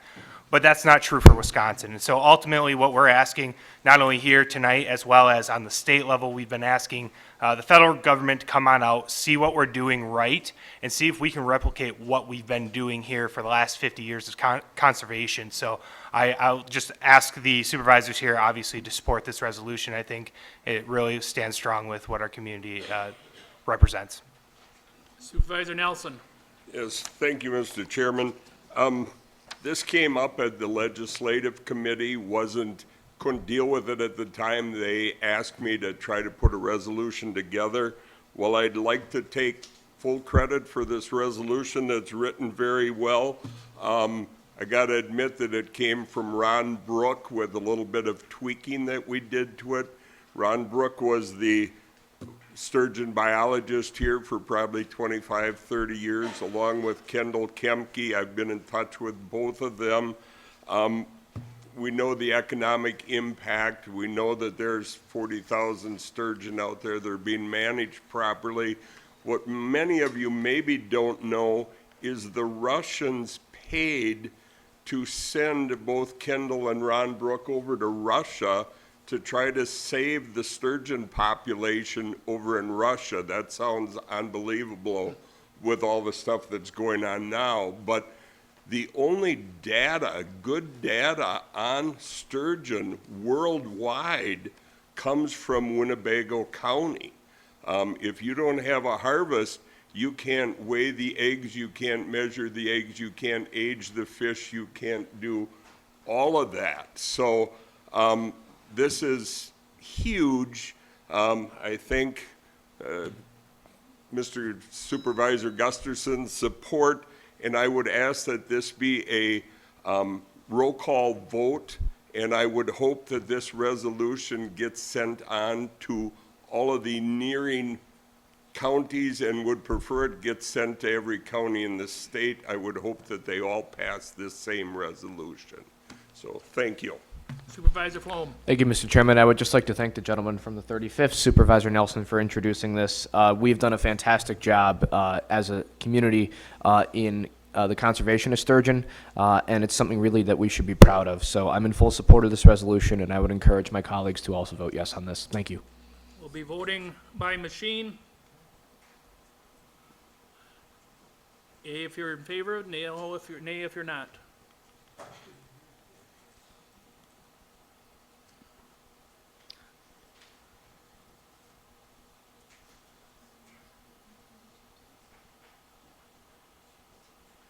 And that passes.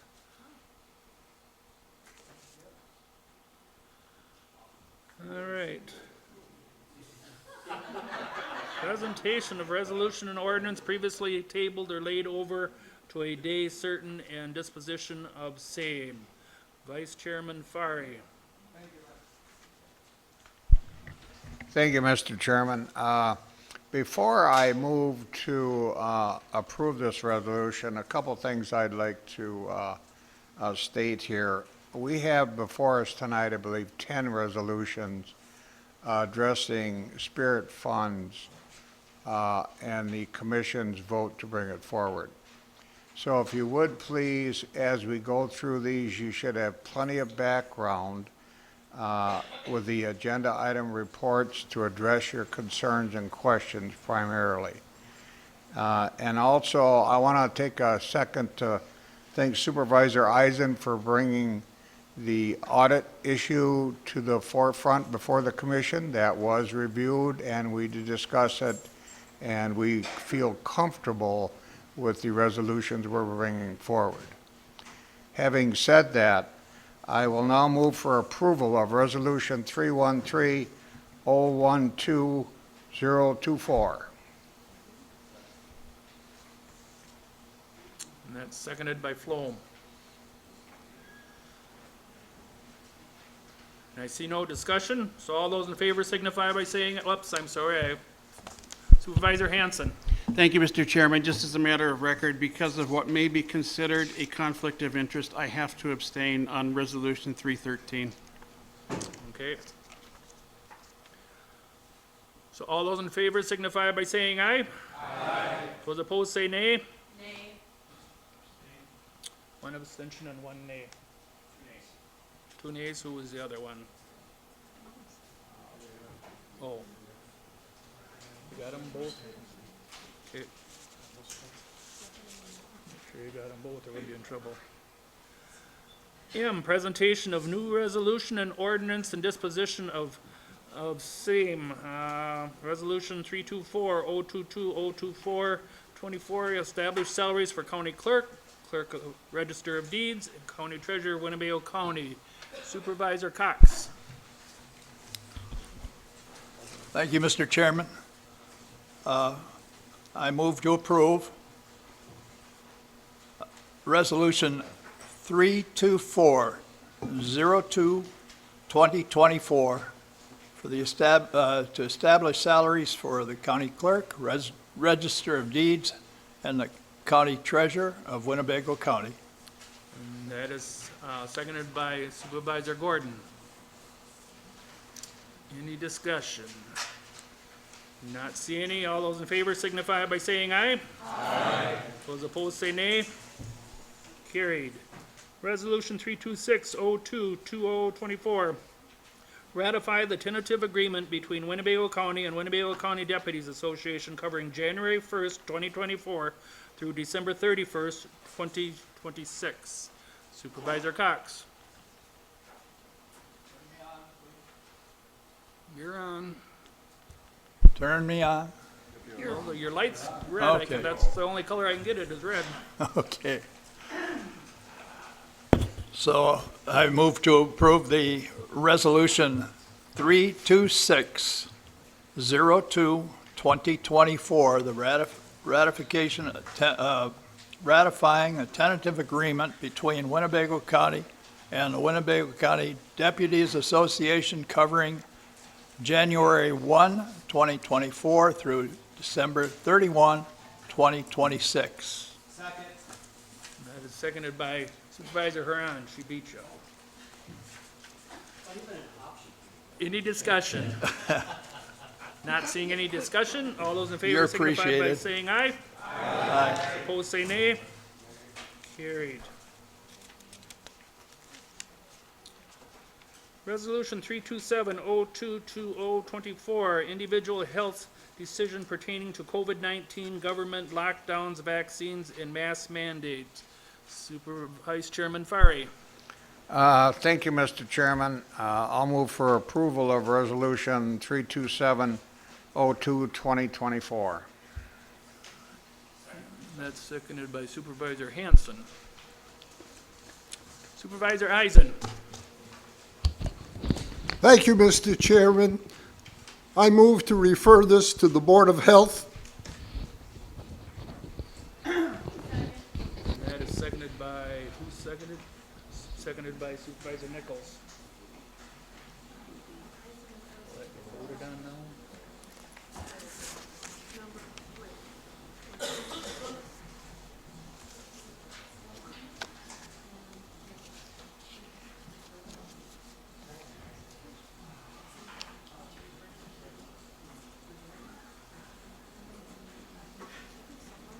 You won't get there if I don't get a second. You have a second. We got it. We got a second. We're just waiting for Thank you. clarification here. Majority, okay. Okay, on majority, that will have to be, they have a right to question, don't they? Supervisor Hansen, did you have a question on that motion? No? I do. Thank you, Mr. Chairman. On Resolution 327, I don't believe it's necessary to go to the Board of Health. I had the opportunity to watch the presentation that Kenosha County made on this, and I think they addressed the issues, and I think we should just take the vote on this tonight. Vice Chairman Fari. Thank you, Mr. Chairman. I'm going to agree. If you'll note, on our agenda report, the legislative committee vote was 7-6, so it passed and is brought forward by one vote. I don't see any reason to refer this to a committee also. Certainly, I reserve the option to speak to it when the regular motion is on the floor. Supervisor Powers. Thank you, Mr. Chairman. I'm in favor of forwarding this to the Board of Health. Looking at line 15, whereas health decisions are best made by individual women and not by government, it seems to me that this is a hypocritical whereas, because we don't give individual women, the best decisions made. I'm looking at this and I see women. You can look at me all you want. I see women. And the fact that you're claiming to give individuals and not the government these chances, but you don't give those same consideration to women, I'm concerned about this. I'm voting that this will be sent to the Board of Health. Supervisor Eisen, second time. Thank you, Mr. Chairman. Please examine the materials that you have accompanying the resolution, and you will see that this resolution emanated from the Board of Health of Kenosha County. And it's at the Kenosha County Board of Health level that they recommended this. And they did get their county board to approve it. And if we were going to approve this, I would want the support of the Board of Health, just like Kenosha got. Okay, there's a motion and a second on the floor to send this to Board of Health. We'll vote by machine. All those in favor of sending it to the Board of Health, vote A. If you're not in favor, vote nay.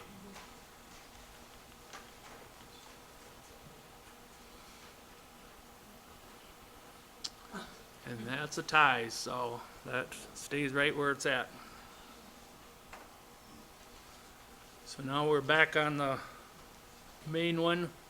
Vice Chairman Fari. Thank you, Mr. Chairman. If you'll note, on the agenda item report, the vote was 7-6. A lot of discussion at the Legislative Committee. So I'm going to reinstate what I said at the Legislative Committee. When I personally go to my doctor and he advises me to do something or prescribes medication, I do what he says. We have the same issue on the state level. I follow the recommendations of our state medical experts. And I also followed the same recommendation of our national experts. Now, I understand it was very controversial. I understand they made mistakes. But we should not turn our backs and vote against the medical professionals within our county, within our state, and within the federal government. I will not support this. Thank you.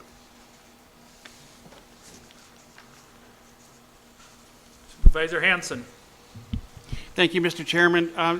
I understand what Vice Chair Fari is saying, but if you look at the further resolved, line 29 and 30 addresses that. It is not negating anything that is either state or federal. Supervisor Schellinger. Thank you, Mr. Chairman. It does negate the a potential state or federal mandates on lockdowns or vaccines or masks. The county is a resource, a depot for many of the types of personal protective equipment that we saw during COVID. Businesses came to the county, individuals came to the county to get vaccines, to get masks, so that our businesses could stay open to the extent and when allowed. I don't see any reason to bind the county's operations, the county's policies for an eternity when we don't even have a situation in front of us. We have appropriate measures for this board to provide checks against any emerging situations. But this is far too far, and I encourage everybody to vote no. Thank you. Supervisor Defferting.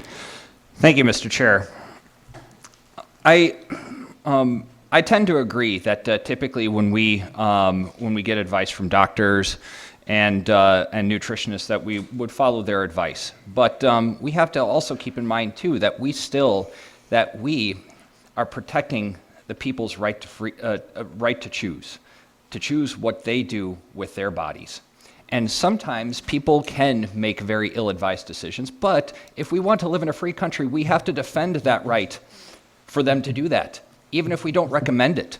I mean, people die of, how many people die of heart disease all of the time? They have the right to eat junk food if they wanted to. That's their right.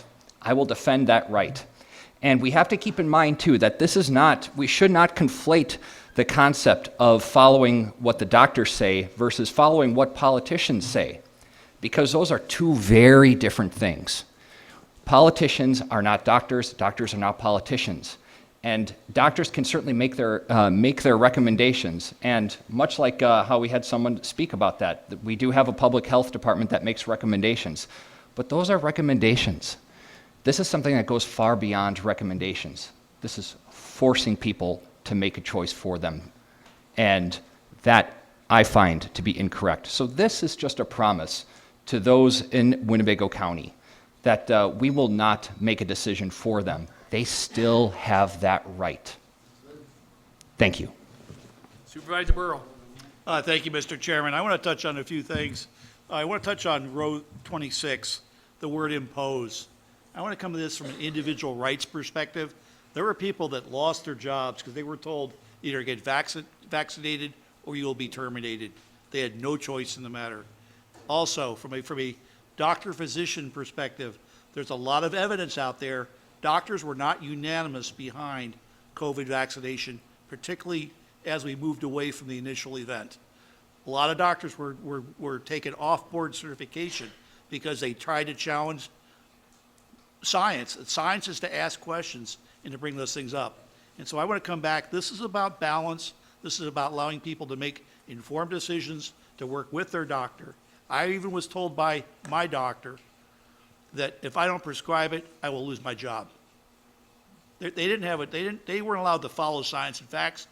They were told by their administration what to do. So I just want to say this is meant to put common sense and balance in, and that's why I'm supporting this resolution. Thank you. Supervisor Hansen. Thank you, Mr. Chairman. Again, I did watch the discussion that Kenosha County had on this, and something that was very intriguing to me, and I did reach out to Supervisor Nedweski, who was the one that mentioned it. Please take note that Governor Evers did make recognition of some things when signing Act 12, and you can see on page 9 of that act, section 225, amending 252.03, specifically 2J. I don't have the language in front of me, but it's on page 9 of the act. Supervisor Gustafson. Thank you, Mr. Chairman. Call the question. Question has been called. So if you're in favor, vote aye. If you're not in favor, vote nay. We better put up the machine. Oh, yeah. We have to call the question, I'm sorry.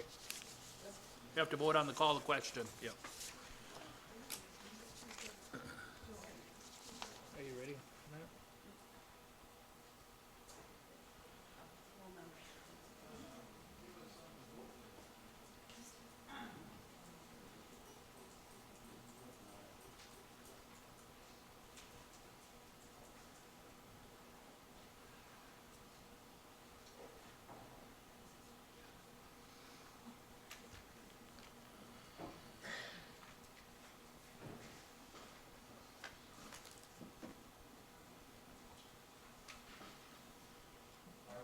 You gotta vote, Chuck.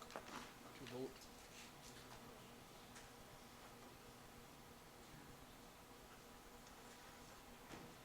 And that is passed.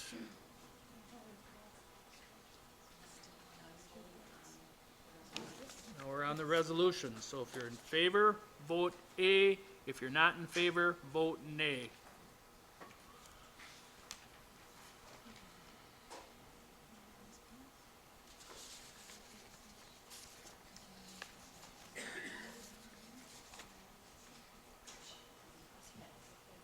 And that passed. Resolution 328-022-024, Winnebago County Statement regarding informed choice and consent to make personal health card decisions. Supervisor Hansen. Thank you, Mr. Chairman. I move to adopt Resolution 328-02-2024, Winnebago County Statement regarding informed choice and consent to make personal health care decisions. And that is seconded by Supervisor Nussbaum.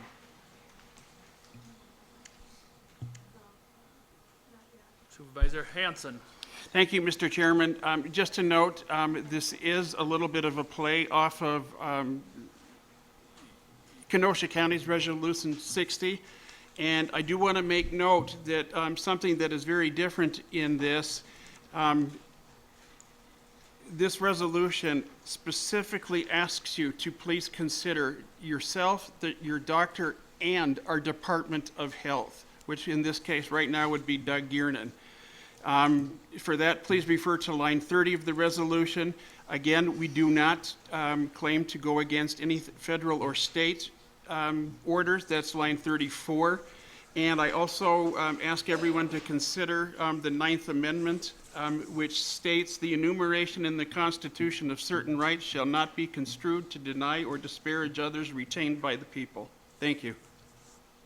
Supervisor Powers. Thank you, Mr. Chairman. I'm going to make the same comment on this as I did in the previous one. This is hypocrisy. I do not believe that the people who authored this resolution actually believe that health decisions are best made by women in conjunction with their physician. I think when they say individuals, I think they mean men, but in conjunction with their physician or other healthcare provider without bureaucratic overreach. This is hypocrisy. Supervisor Dowling. Thank you, Mr. Chairman. I really like this resolution. Line 32 resonates with me a lot. One size fits all approach. I'm one of the few female members on this board, and I'm sure we'd get a very nice laugh if my doctor prescribed me birth control pills, and everyone here had to take them as well. In 1992, women did not have to be included in drug trials. And that was actually shocking to me because that doesn't seem like it was that long ago. This also includes the side effects that drugs have on women or things that we mandate or prescribe. It wasn't until 1993 that Congress finally made federal law through the National Institutes of Health that drug trials must include women.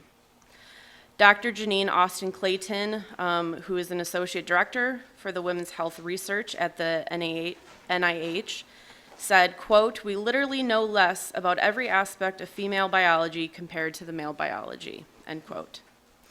I'm going to be voting in favor of this because we all need time to make educated personal health decisions in conjunction with our healthcare advisors, including physicians and the Winnebago County Board of Health. Thank you. Supervisor Ernst. Thank you, Mr. Chair. I would like to propose an amendment to line 39 of the resolution, which currently reads, Winnebago County believes the freedom of choice to the individual as guaranteed through the United States Constitution and State of Wisconsin Constitution should be paramount. I would add to this, after the term freedom of choice, the phrase, including the right to abortion and gender-affirming care. They have a second. Who seconded that? I heard a second. Karen Powers? Oh, Karen Powers. Tim, can you repeat that a little slower so the girls can get it? I think you said, did you say including the right to abortion and the gender-affirming care? Correct, including the right to abortion and to gender-affirming care.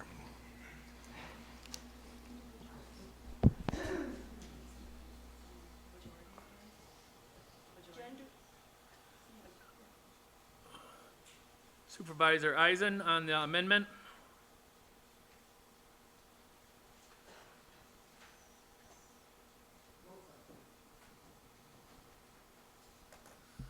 Supervisor Hansen on the amendment. Yes, Mr. Chairman, on the amendment, I will not be supporting the amendment because if you look at all of the be it further resolved, everything is left open-ended and absolutely nothing is made specific. Supervisor Hintz on the amendment. Yes, I would ask for a definition of gender-affirming care, please. I think they're all looking at you, Corporation Counsel. Or the author. Tim, did you have one in mind?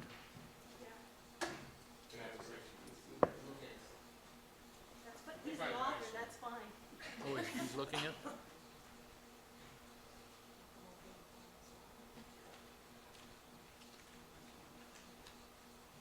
Well, he's looking that up. Supervisor Gustafson on the amendment? Nope. Just get ready to call the question. Supervisor Eisen on the amendment? No, but I want to refer it back to the Board of Health. Okay, well, we're still waiting here for the definition.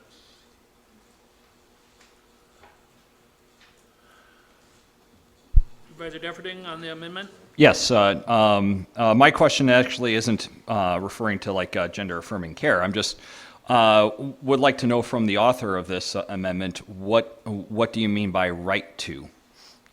Could have a better explanation of that. Okay, we'll let him catch up. He's looking.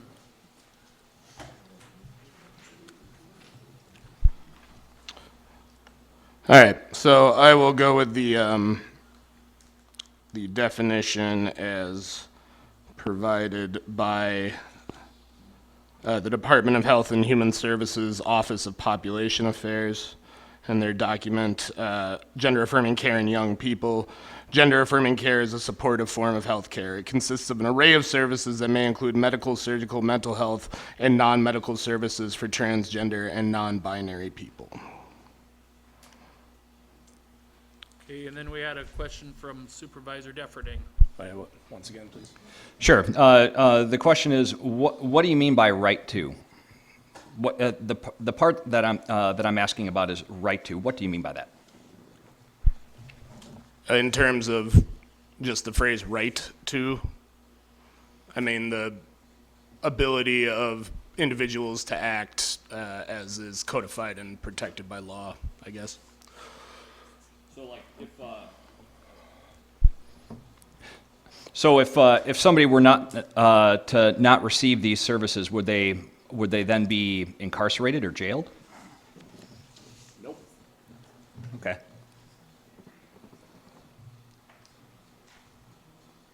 Okay, not seeing anything else here. We can. Whoops. Supervisor Burrow. Yes, I would ask for definition. This amendment addresses Row 39. In the Bill of Rights and the Constitution, are these rights named? The two that are put forward? I don't recall seeing those. Thank you.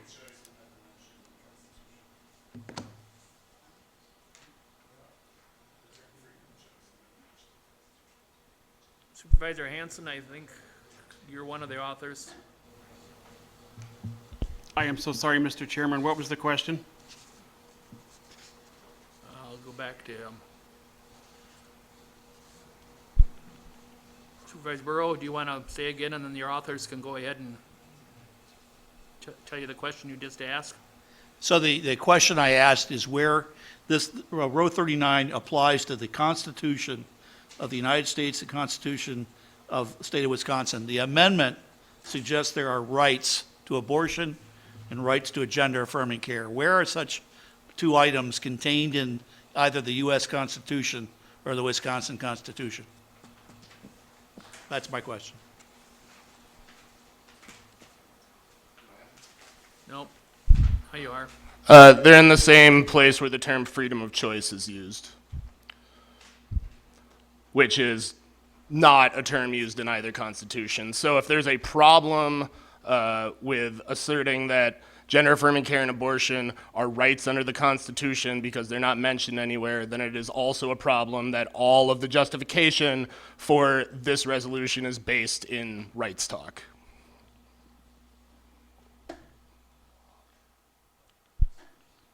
Supervisor Gustafson on the amendment? If everyone's going to play nice, I won't have to call the question. Then we'll call it good. Right. We'll just vote on the amendment then.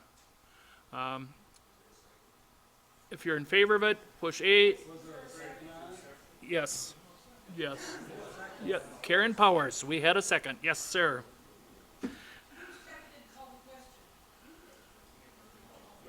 Nobody. Nobody else was lit up, so I'm.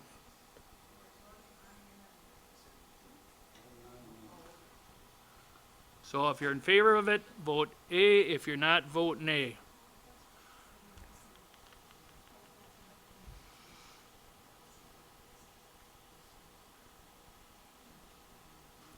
That fails.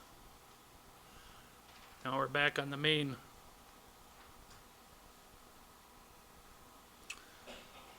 All right, resolution 328-02-2024.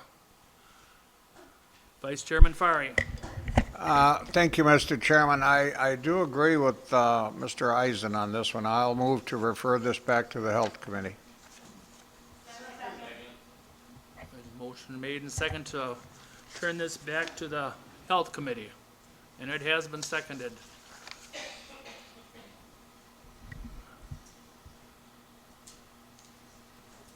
I see no lights. All those in favor of returning back to the Health Committee signify by saying aye. Aye. Let's return back to the Health Committee.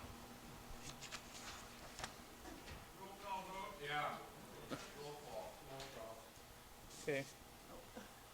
Now she just took it down, but. Okay, so you're voting on the motion to refer it back, right? Right. Okay, there you go. If you're in favor of sending it back to the Health Committee, vote A. If you're not, vote nay.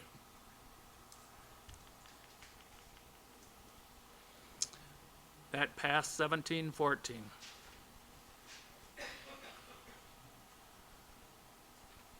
So that goes to the Health Committee. Are you caught up now? Want some of my water? All right, resolution 329-022-024, supporting a restitution or student court program for Winnebago County. Vice Chairman Fari. Thank you, Mr. Chairman. I move for approval of Resolution 329-02-2024. Did I hear a second someplace? Second. We have a second. Don't forget to use your machines so we can get them on paper. Supervisor Schellinger. Thank you, Mr. Chairman. I tried to look through past minutes of the Judiciary Committee, and I couldn't find anything there about restitution court. I tried to search the county's website. I couldn't find anything. Reviewing the documents provided, this comes from Polk County and talks about a dynamic that I assume is somewhat unique to Polk County and other counties in that area, where there are people being found guilty of a crime in Minnesota, and then Minnesota is not authorized to collect restitution in Wisconsin.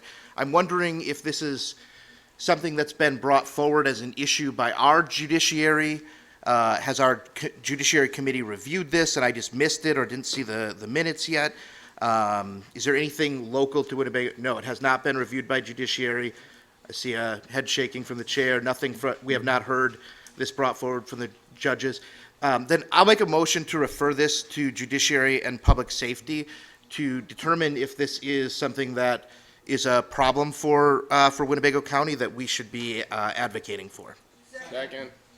Motion made and seconded to go to Judiciary Committee.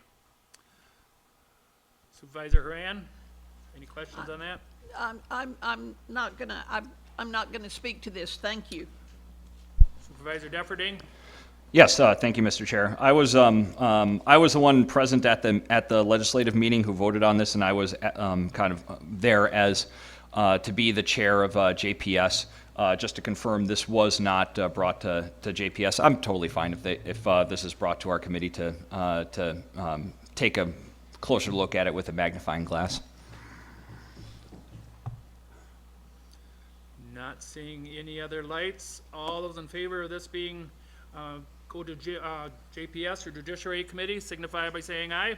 Aye. Those opposed say nay. Nay. One nay. Two nays. Point of order. Yes, sir. The agenda for the next JPS was already issued, and so this would be the following week. I could do it. Right, just amend it. Okay, I can decide that. Okay. Resolution 330-022-024, approving $343,000 from the Spirit Fund Government Identified Community Project category to update the water and sewer lines under the Fox River to the city of Amro. Vice Chairman Fari. Thank you, Mr. Chairman. I move for the approval of Resolution 330-02-2024. That's seconded by Supervisor Hran. Supervisor Schellinger. Thank you, Mr. Chairman. I have pause for concern for these resolutions that support projects in the municipalities. This county has a lot of projects. We have a big facility study that has a lot of recommendations for things that need updating or consolidation with our county buildings. And I don't see a way that we're funding that with an executive who refuses to put more than $10 million a year into our capital improvement plan. I think we need these funds to go to our county projects so that we can respect that cap that he's imposed. But we know that we have objects that continue to run over their expenses, and we don't have an unlimited reserve fund to draw from. On Friday, the Facilities Committee is gonna hear about, I think, another $205,000 that the Highway Office needs for mold remediation immediately. Our Coroner's Office is gonna be requesting a budget transfer at JPS on Monday, and we know that the Expo Center, the county parks, Parkview, almost all of our assets are in need of some kind of maintenance and repair. So I think this is where I'm going to start voting no and ask that these funds be supporting county projects. Thank you. Supervisor Hansen. Thank you, Mr. Chairman. I'm going to echo some support in part of Supervisor Schellinger because of the needs. The original intent of the ARPA funds was to replace lost revenue, which should go to county projects. And yet at the same time, I'm a little on the fence with this particular one because it does support infrastructure within the county. So looking for discussion. Vice Chairman Fari. Thank you, Mr. Chairman. I appreciate Supervisor Schellinger's comments, but I remind you that this county board voted to divide the money, ARPA funds, into two groups. One of those was community projects, and we're almost depleting that side of the funding with all that we have coming forward tonight. The other side of the ledger is about $14 million for county projects which you're addressing. So the commission is certainly within the parameters that were set by this board in recommending approval of these projects tonight. If you want to transfer the money from this side of the ledger, community projects, we'll need another board action to do that. That's my opinion. Thank you. Supervisor Stafford. Thank you, Mr. Chair. I was actually going to just echo what Supervisor Fari had mentioned. And wanting to confirm that these projects are all coming from that side of the ledger, the community projects, correct? Okay. How much is left over after we look at these projects that are on the docket for tonight? Approximately $900,000 plus the interest that's been earned. One half of that total interest is about $1 million. Cumulatively, $1.9 million approximately. Mr. Chair, may I ask a follow-up question? Yes, I'd just like to have the finance director. Okay. Go ahead and answer that. Oh, the recap spreadsheet that Director Kaiser gave me today shows about $3 million remaining. Now, I'm not sure, I suspect there's a project that's been through the commission that you're counting and he's not. Yeah, we have the YMCA, money was appropriated to them, they have not spent it yet, so there's projects that are being held up. I'm giving you the last quote from Paul at the last commission meeting. So on the county government side, if you want to know that, $3,785,000 have been allocated and approved by the board. Not all spent, but majority, leaving $12,900,000 to be allocated on the county government project side.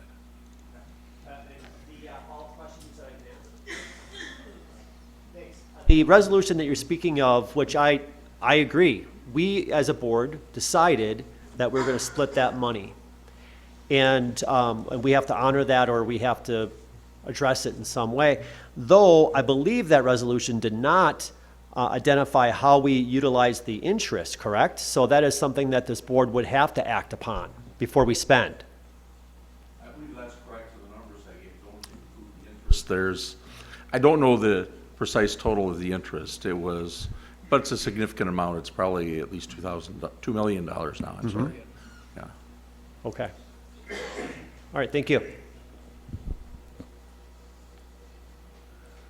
Supervisor Dowling. Thank you, Mr. Chairman.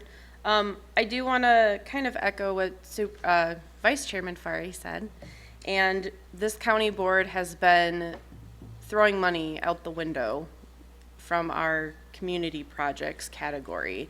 And while I've been probably the biggest naysayer in this entire room for the ARPA funds and how they've been spent, I like that this resolution actually addresses the needs of an entire city. We haven't seen anything like that come out of ARPA before, so I will be voting for this. Supervisor Gustafson. Thank you, Mr. Chair. And I think it kind of goes along the lines of what Supervisor Dowling had just said too. I despise this funny money that we have, but I really do believe that this is one of those actual infrastructure projects that we can physically sink our teeth in and go, okay, this is a good investment. This is where this money should go, and I think we should all support this tonight. Thank you. Supervisor Bender. I kind of believe that, we should have started with the county projects, and when we basically completed our projects, we should have basically then gave money away. In my house, I pay my bills, and then I give the money away.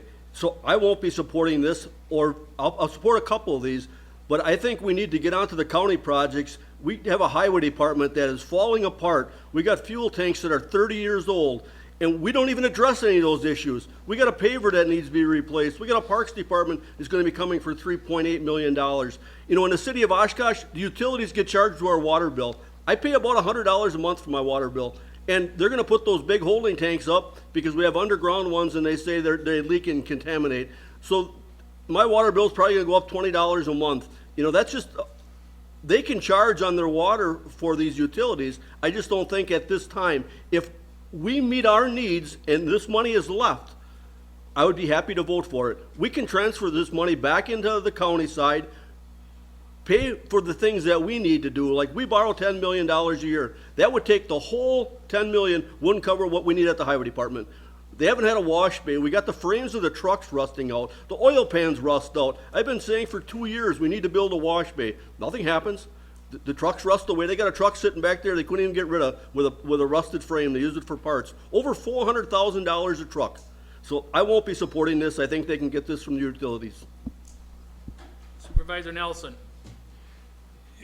just like to point out, when the requests were made and the communities, the municipalities were told to put in their requests, Amro and Winnie County both went above and beyond. They requested about $4 million each community because that's the needs that they had. That's what they hoped they could work with. Then we were told to prioritize what was the most important to us.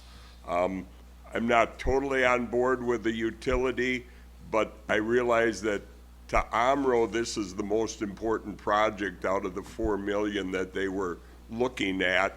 Likewise, Winnie County's the same thing. Their park was the most important out of 4 million in wants or needs. So I will be supporting this resolution.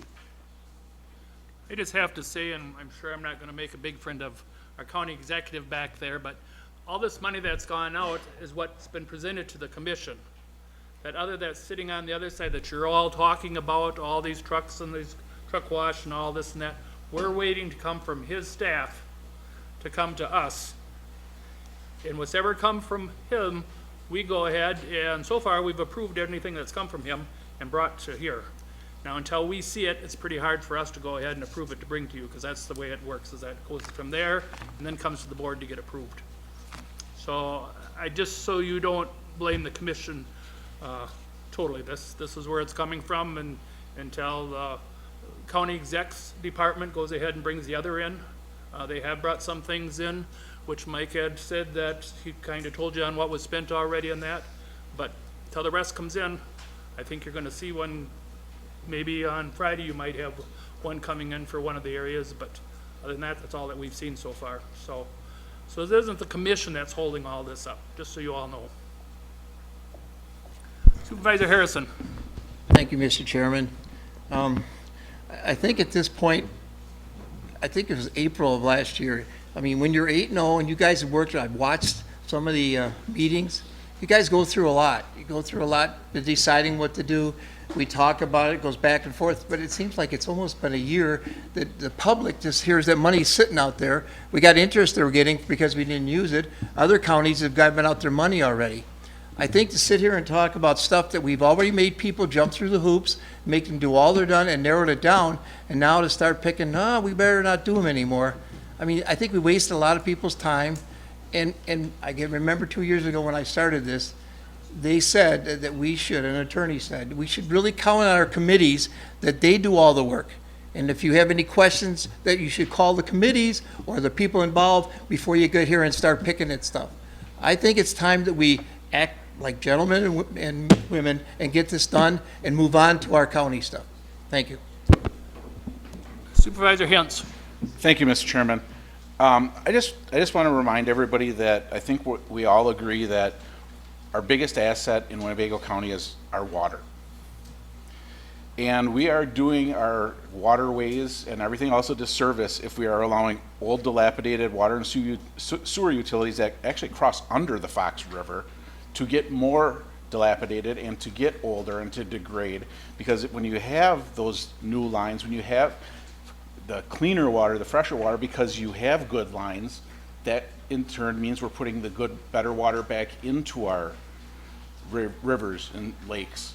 And I think that's probably the biggest reason for me to vote for this, is because we owe it to the waterways to make sure that we don't have old dilapidated water and sewer utilities. Thank you. Supervisor Swan. Yes, I just want to point out that the 343, is it? In this amount is half the cost of the project, correct? Anyone from the commission that can verify that? I don't even know if that would cover it, but that's what it was at that time. I mean, that's what I see by the documents that were presented. So it's not like Amro doesn't have any skin in the game here. They do. You know, we're not paying for the whole thing. Thank you. Supervisor Ponzer.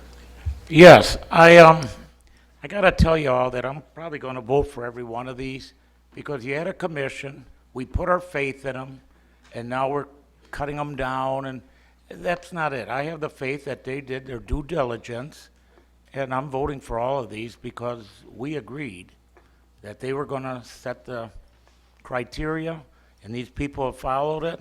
They're getting the money. There were other people that didn't make the criteria, and they didn't get the money. So if you guys, if you squander it all away, we're going to blame you. But as of now, I'm voting for every one of these. Thank you. Supervisor Burrow. Thank you, Mr. Chairman. I intend to support this resolution. First, the work by the committee, but I also find it ironic in a good way that our results and definitions for strategy, the last page talks about environmental and water quality. And our water is a county-wide opportunity for us, so that's why I'm voting for it. Thanks. Okay, not seeing anyone else, I'm going to try and do this by voice vote. All those in favor signify by saying aye. Aye. Those opposed say nay. Nay. I have 2 nays. Resolution 331-022-024, approving $75,000 from the Spirit Fund's Government Identified Community Projects category to New Mental Health Connection to implement innovation features in the service directory and update technology and website content. Vice Chairman Pari. Thank you, Mr. Chairman. I move for the approval of Resolution 331-02-2024. Second. Seconded.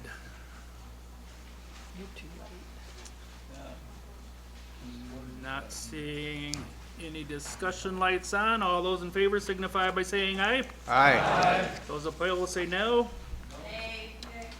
3 nays. Number 8, Resolution 332-02-2024, approving $403,625 from the Spirit Fund's Government Identified Community Projects category for the Tri-County Dental Clinic, Inc. to purchase equipment to provide better dental care to those people in need. Vice Chairman Fari. Thank you, Mr. Chairman. I move for approval of 332-02-2024. If I might have a further comment, Mr. That Chairman. is seconded by Supervisor Huron. Vice Chairman Fari. Thank you. As the request was made, this group identified they service 3 counties, and that was a concern brought up by the commission. So the question is, what do you do in Winnebago County? Where do you find out? If you'd be good enough to turn to page 72 of your documents. That's page 72 of 78, and it's this document here. I'll read that for you. They provide, through their mobile service, dental care for 13 schools in Oshkosh, 11 in Neenah, as well as the boys and girls clubs in Oshkosh and Menasha. I think that if that question comes up, it has been addressed by the commission, and that is the answer. So they're providing a substantial service to these schools and the Boys and Girls Club within Winnebago County. In addition, we asked if they're going to start servicing Winnie County and Armorough schools, and they said they would look into that. So hopefully that satisfies the question. Thank you. Supervisor Estero. Thank you, Mr. Chairman.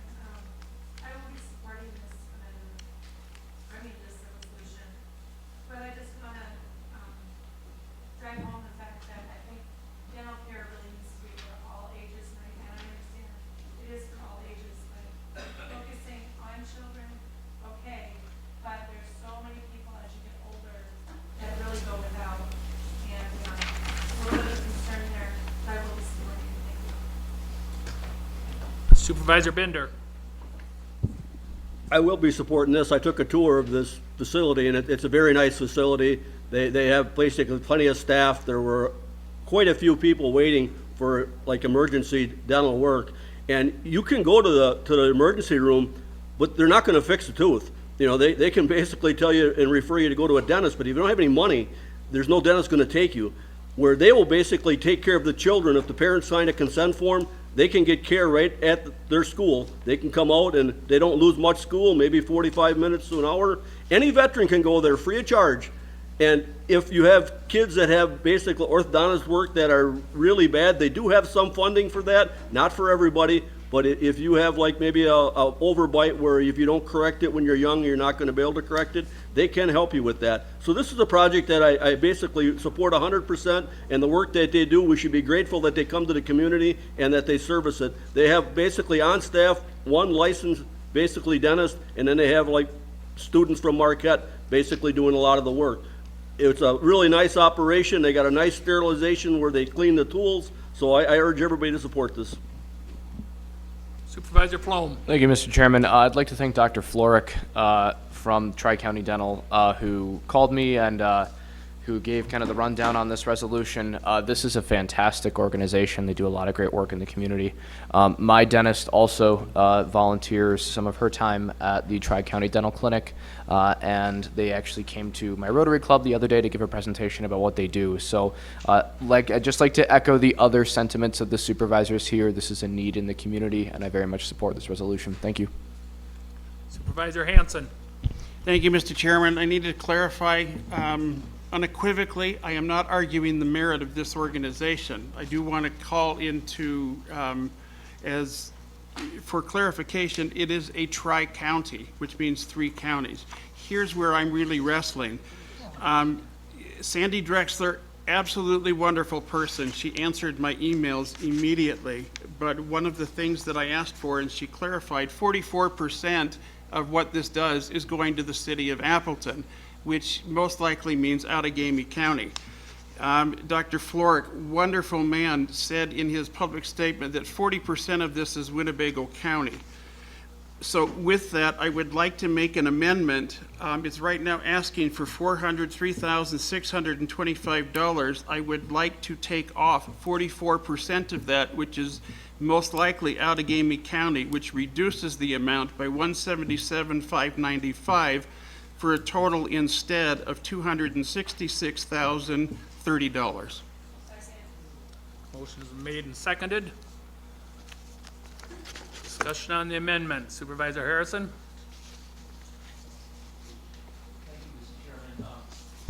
On the amendment, I disagree. I did have the opportunity to spend time there. I did go through their mobile unit, and I did go through the clinic. I was so impressed. It was unbelievable. The kids going in and out of Franklin School. Bus, again, with the doctor, with all the equipment in there, the kids had smiles going in and out. They were detecting and finding issues so they could take care of them. And I think our youth need to be worked on and helped out. With the pandemic, I think we missed a lot. Also, the other thing, when I went to the clinic itself, it was packed with veterans and also other patients besides kids. Plus the 10 rooms were all full. So, I mean, it was pretty busy, and there's a lot of need for this. So I think it's not just the kids, it covers a lot of areas. So I don't think we should cut it. I think it stays where it is. Supervisor Dowling. Thank you, Mr. Chairman. I also spoke with the Tri-County Dental Services, and they did return my emails as well, which was super, I very much appreciate. However, we need to address the issue that Supervisor Hansen just brought up, which is that 44% of their patients come from Winnebago County. After speaking with Dr. Floric, they requested the funding at the time without going to any of the other counties. They need to pay their fair share too. We're still helping out, but we don't have to help out 100%. Supervisor Hintz. Thank you, Mr. Chairman. I'm curious, you know, we have this for $403,000 and we're looking at reducing that, but what are the other counties spending? Do we have those numbers to make an informed decision on whether we need to reduce it? Because if we're spending less, or No, as far as there was nothing given to us on that day when they filled out these forms. You got to remember, we got these forms in August. right? When all these things come in, it was August. And I would just add that when the Christine Ann Center came here, they also serve all of Green Lake County, and we didn't reduce their funding.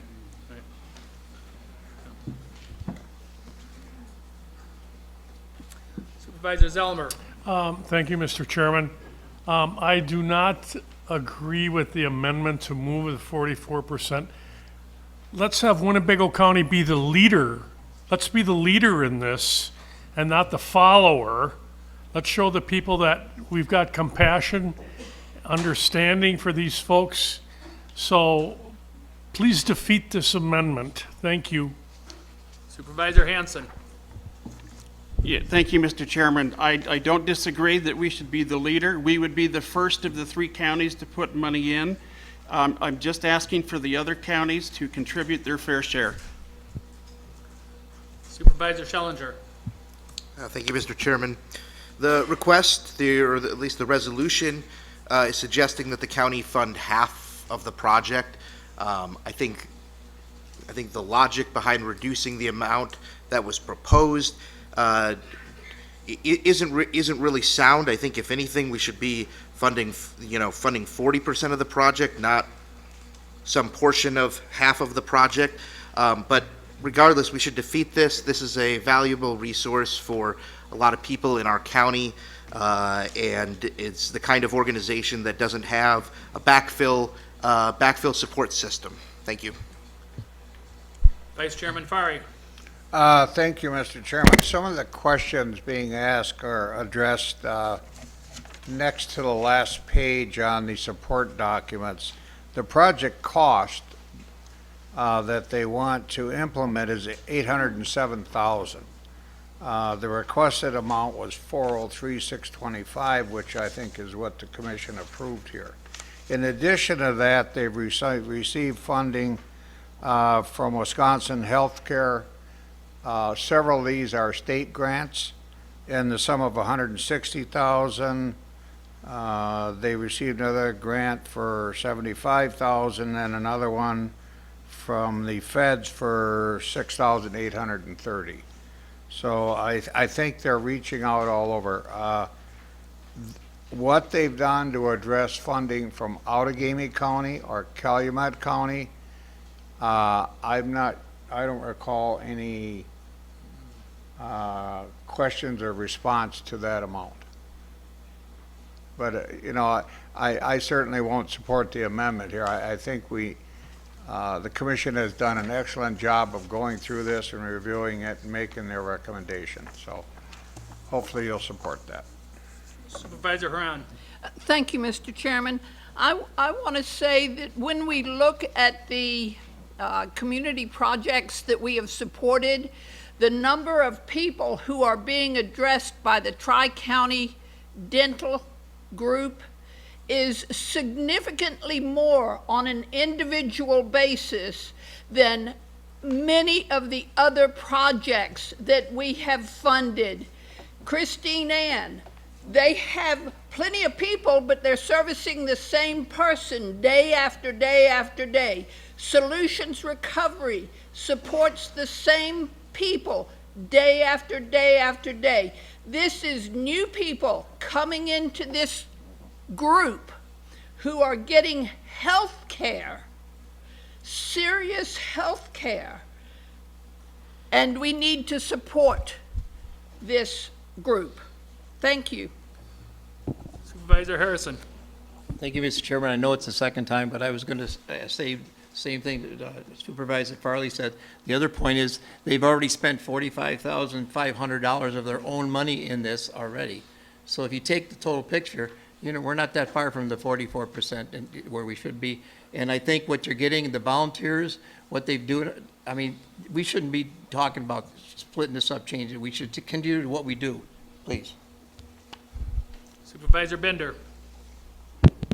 I'd just like to say, they're located by Fox Valley Tech. So when they drive down to our schools, it's a 45-minute drive. They're on their second mobile unit.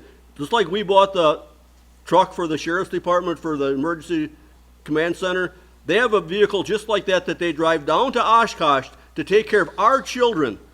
So if you want to look at time-wise, I'm sure they spend more time coming down to Oshkosh than they do going to the schools in Appleton where they're basically not very far to drive. When I drove up there, it was basically 35 minutes to get there, and it's 35 minutes to get back.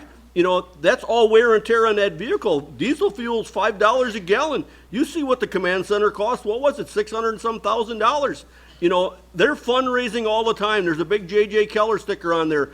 They're helping support this. I mean, we have to take care of our veterans and our children, so I would be more willing to give them more money so that they can basically take care of the children's teeth so they don't end up with false teeth when they're 50 years old. Supervisor Hansen, second time. Thank you, Mr. Chairman. I do have an answer to the question. First, to Supervisor Fari's point of the total ask versus the contribution of our $403,000, that's actually 50%. And I'm just asking for fair share. In an answer to the question, the response that I got was before the opportunity with the Spirit Fund, we were not aware of any opportunities for funding for our clinic. We learned in the last week of an opportunity through the city of Appleton, which we will be applying for. Again, I am just asking for the others to pay their fair share and reduce the amount by 44%. Supervisor Powers. Thank you, Mr. Chairman.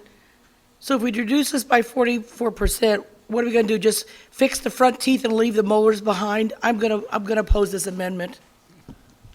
Supervisor Hran. Thank you. Call the question. Motion made and seconded to call the question.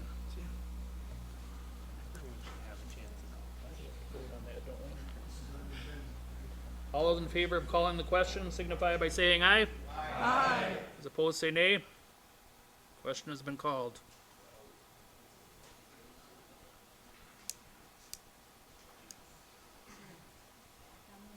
Right. You set? All of you that are in favor of Resolution 33202. Oh, on the amendment, that's right. On the amendment now. On the amendment. All right, oh, that's, what percentage is that? What is it? Two, how much money is it though that? $266,030, is that correct, Supervisor Hansen? If my math is correct, yes, I need to look at my notes again. I'm sorry.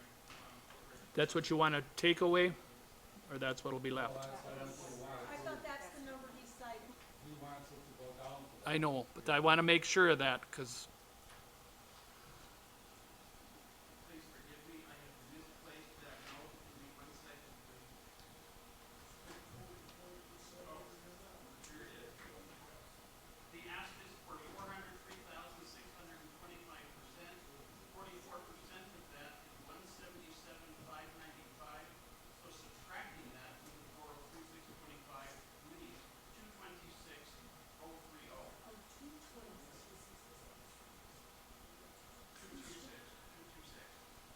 better do a machine. Better do a machine. We'll do this by machine. If you're in favor of the amendment, vote A. If you're not, vote nay. So if you're in favor of taking the money down, vote A. If you're not, vote nay.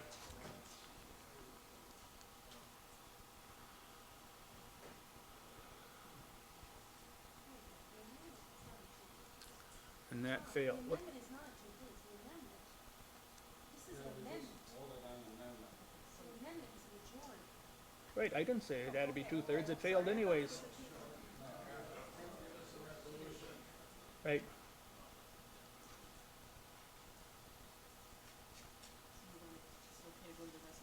Now we'll do the resolution. So. Now, all those in favor of leaving, approving the $406,625 for dental care, you better do it by machine, I suppose. Vote A. If you're not, vote nay.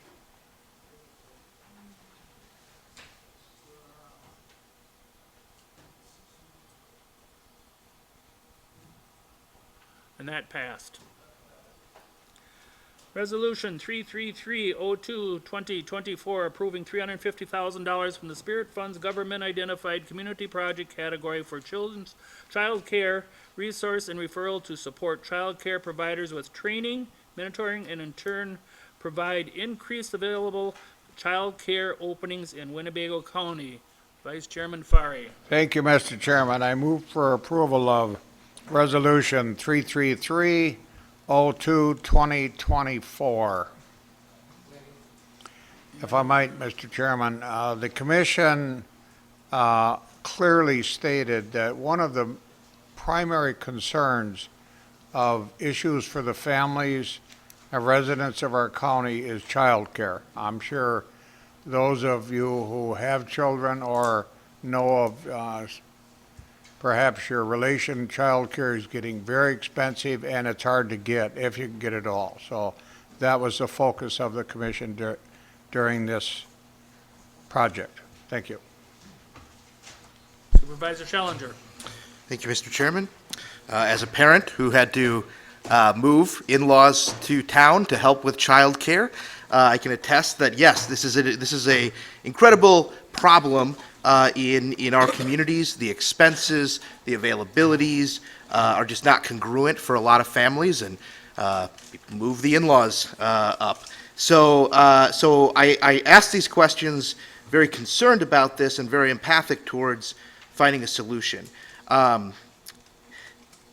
This proposal seems to be lacking this kind of specifics that some of the other proposals to come forward have. For example, the deliverables in this are, not a number of beds that are going to be filled, or an amount of programming that's able to be supported, but is sort of a ill-defined support and mentorship training. And I don't doubt that that's important, but I'm really finding it tough to justify $350,000 for this program when the deliverables, when what's going to change is not very clear to me. I'm also a little concerned that this seems to be operational, where we have previously been looking at looking at capital projects, and so I'm also left wondering what happens when $350,000 is spent. Have we solved the problem? How much of the problem has been solved? And I think that's a question that this proposal really lacks. So I'm not sure if I'm going to support this. Supervisor Hansen. Thank you, Mr. Chairman. I appreciate indulging me again. I'm going to echo a little bit of what Supervisor Schellinger said, because it lacks the specifics. And I am, having attended some of the meetings, I am quite under the impression that this $350,000 isn't really helping parents. This is what Supervisor Schellinger says is administrative costs. I thought I heard in the discussions and presentations that this was for 2, possibly 3 administrative people, not really directly benefiting the parent.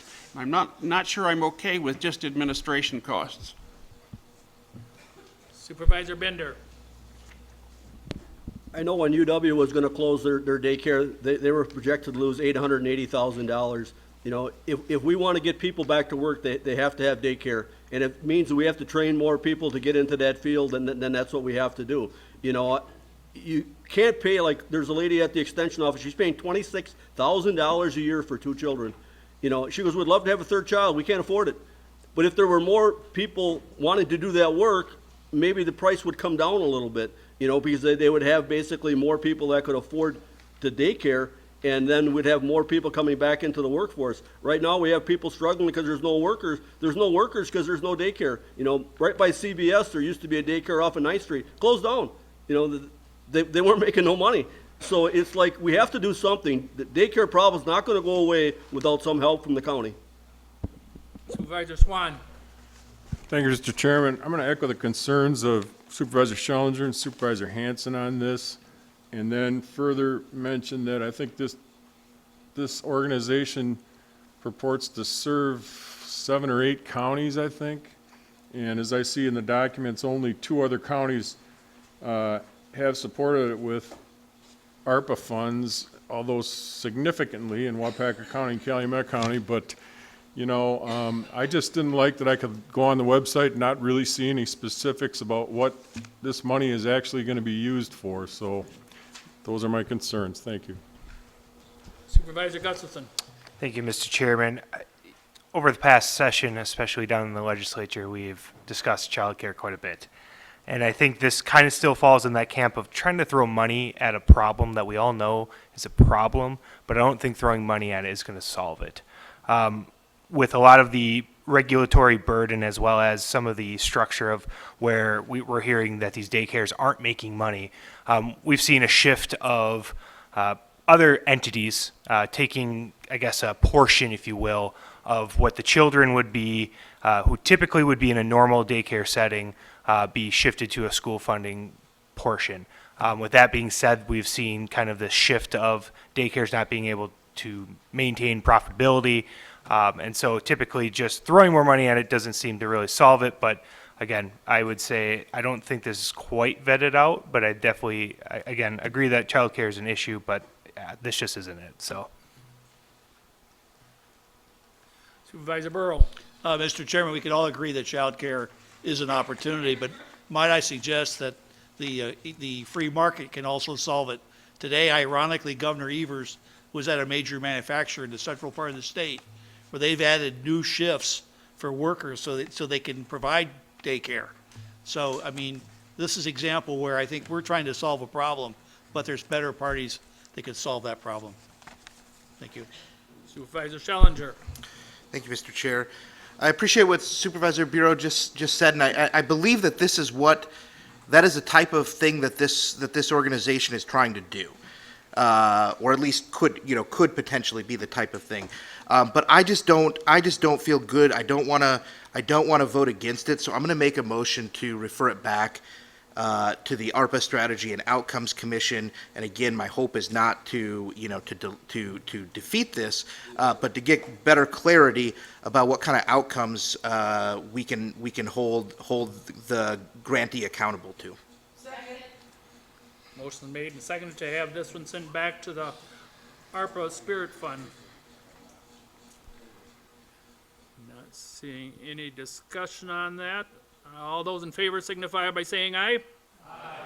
Those opposed say nay. Nay. Better do it by machine. I would say that, let's go back, but.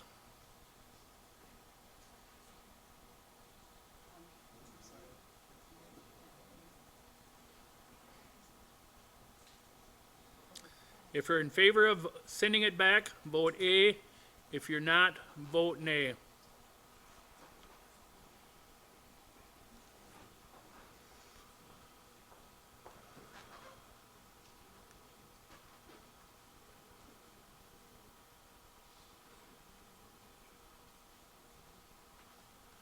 And that fails. Passed, right? Majority, yep.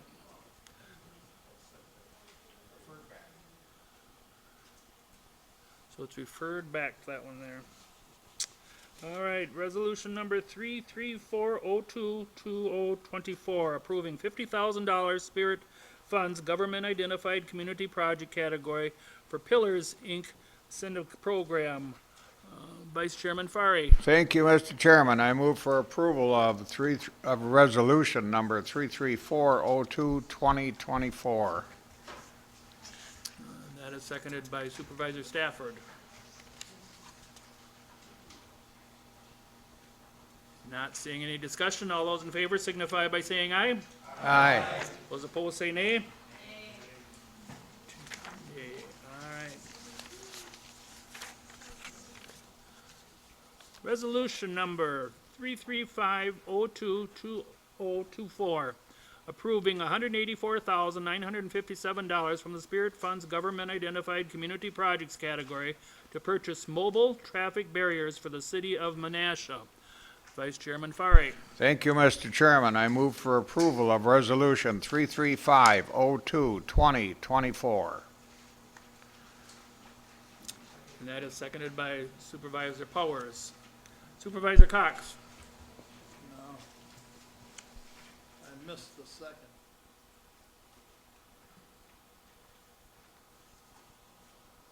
Do you have nothing? Supervisor Defferding. Thank you, Mr. Chair.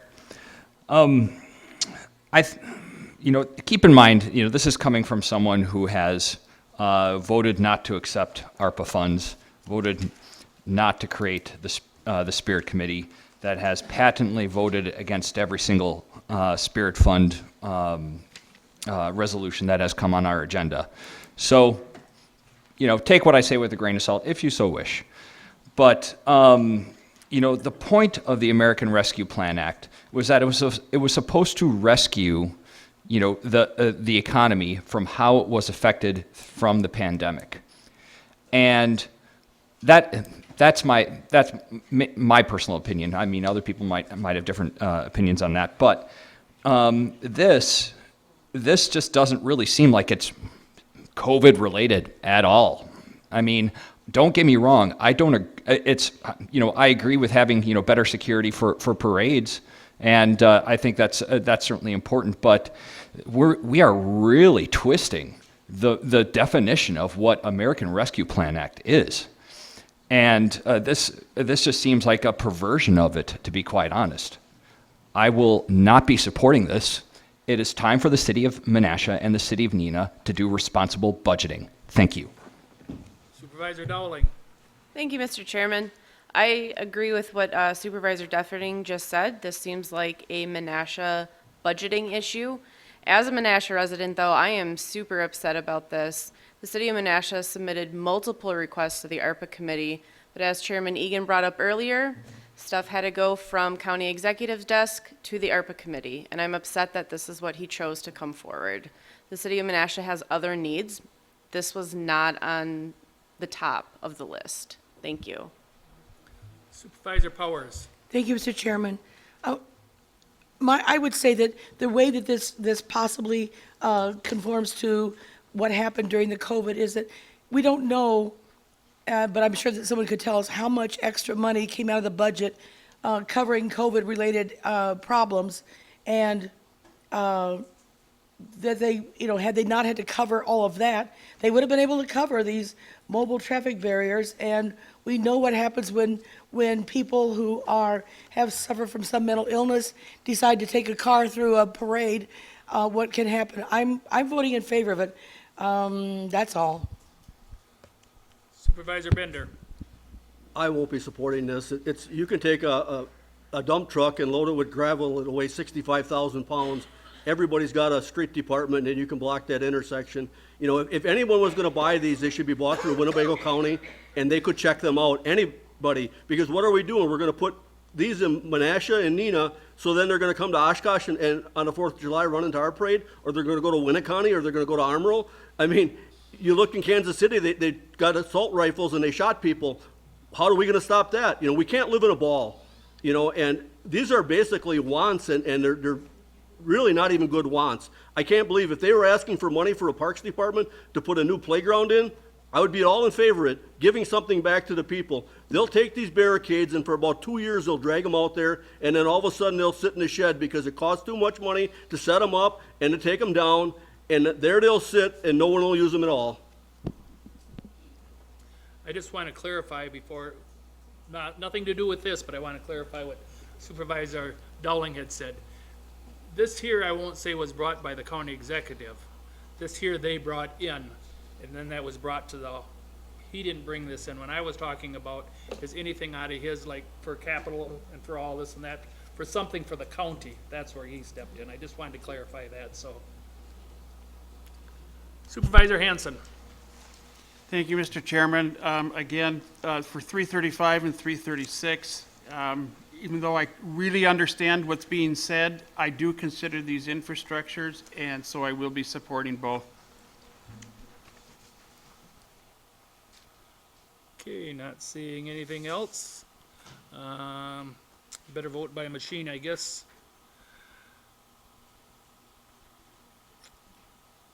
Ready? Resolution 33502, 2024. If you're in favor of giving for traffic barricades $184,957, City of Menasha, vote A. If you're not, vote nay.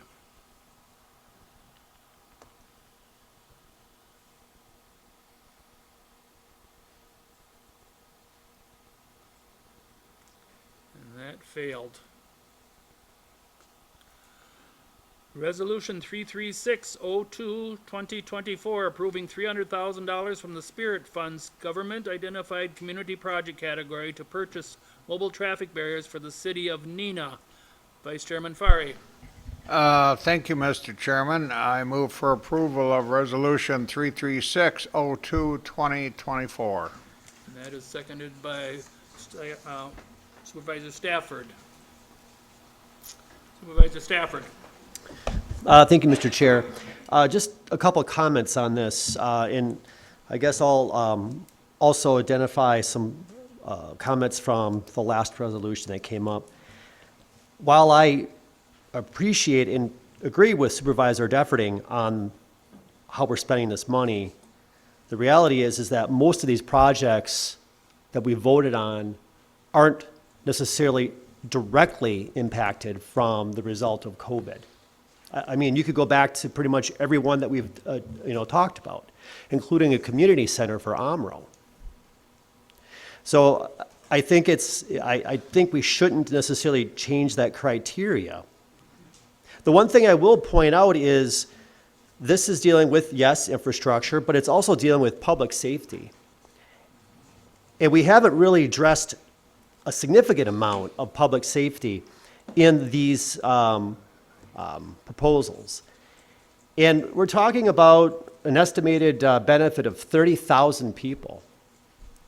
Now, if I remember many of the resolutions that we've talked about, this didn't impact that many. So this is an opportunity for us to support our community and support communities that perhaps are a little north of Highway 76 and do some good for a variety of people. Oh, I'm done. Thank you. Supervisor Bender.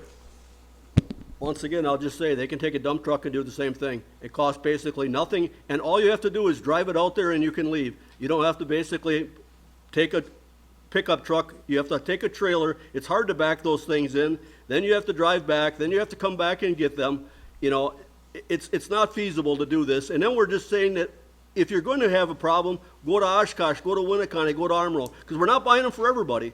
So we're going to protect a small portion of the city that, believe me, in 2 years they won't even use them, because it'll be more of a hassle to take them out there and bring them back, and it's going to add cost to the parade. It's like the farmers market we have in Oshkosh. Every Saturday we have a farmers market. They put wood barricades up. Anybody can drive a semi through there if you want to run down the whole, from basically Merritt Street to Washington. You can't prevent it. You can't live in a bubble. Supervisor Defferting.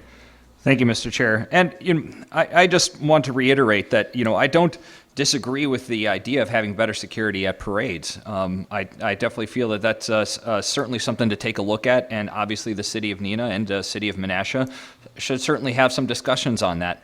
But I know specifically that the city of Neenah can afford this in their own budget. City of Neenah has a ton of TIF districts, and they have a specific one that has turned into a financial black hole, and I'm speaking about Arrowhead Park. So they have the money to do this. They're just trying to find the low-hanging fruit here. So again, this is something that the city of Neenah can do within their budget. So I won't be supporting this.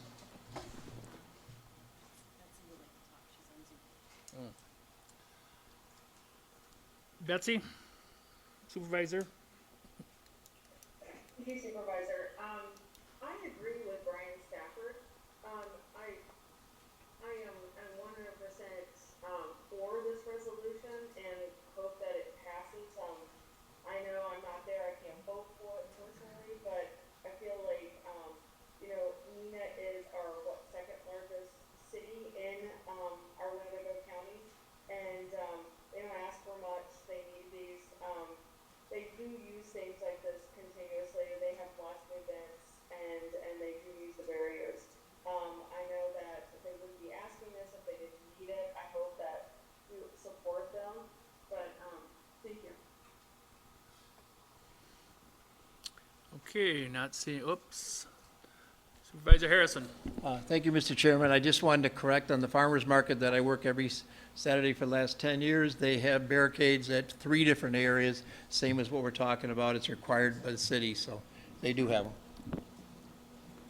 Okay.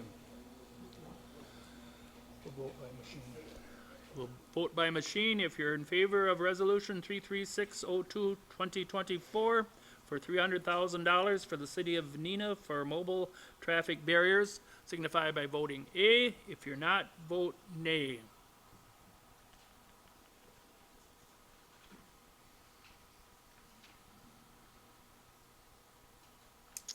And that failed. Resolution 337022024, approving $500,000 from the Spirit Fund's Government Identified Community Project category to build an emergency service training facilities for the Neenah Menasha Fire Department. Vice Chairman Fari. Thank you. Thank you, Mr. Chairman. I believe this is number 8 out of 10 here. I move for approval of Resolution 33702, 2024. Do we have a second? Seconded by George. George Burrow. Okay. Supervisor Eisen. Well, thank you, Mr. Chairman. This is a terrific opportunity for this county board to honor a 26-year veteran of the board and a 35-year veteran of the Solid Waste Management Board. And my amendment is, and be it further resolved, to name the facility the Patrick R. O'Brien Emergency Service Training Facility for a dedicated person who served as fire chief for the city of Menasha for his career, and I suppose even though he could retire at age 55 as a public law employee, he came in and served on this county board from 1982 until 2008. I don't know as if we can really change that, can we? Corporation Council, being that that's what they... He's moving to a map. Right.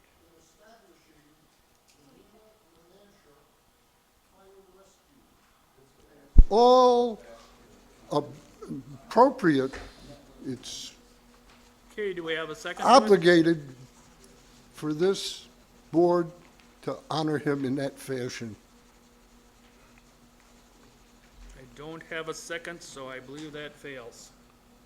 Did I get a second? No. I second it. Nobody from Do we have a Menasha. second? Did I?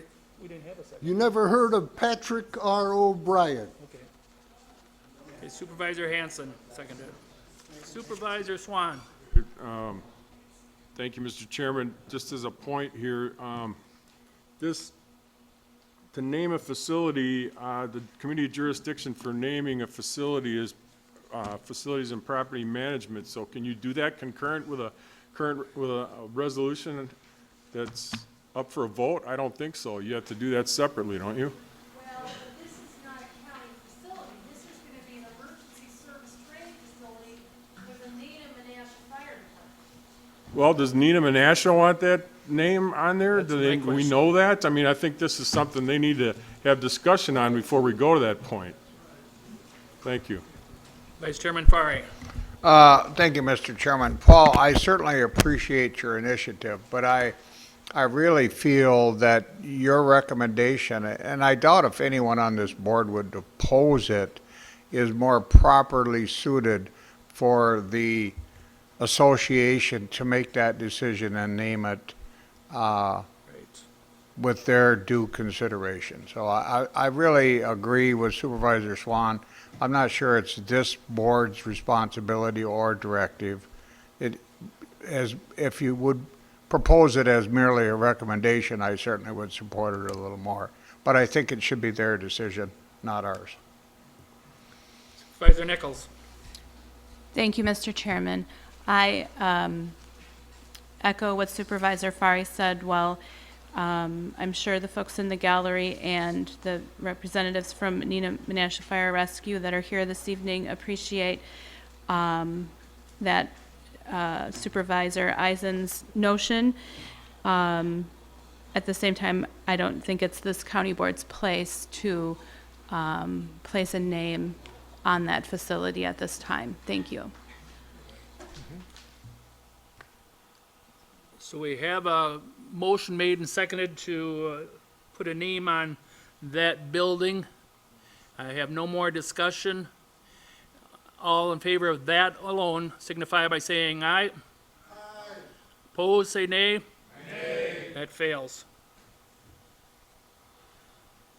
So we're back on the original one,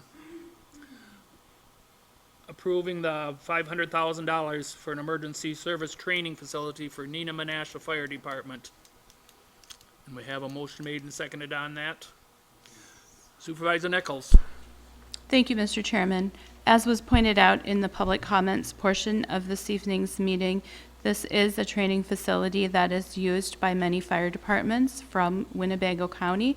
It's also used by the Winnebago County Sheriff's Department, the Town of Neenah Fire Department, and other police departments as well. So I encourage support of this resolution tonight. Supervisor Nelson.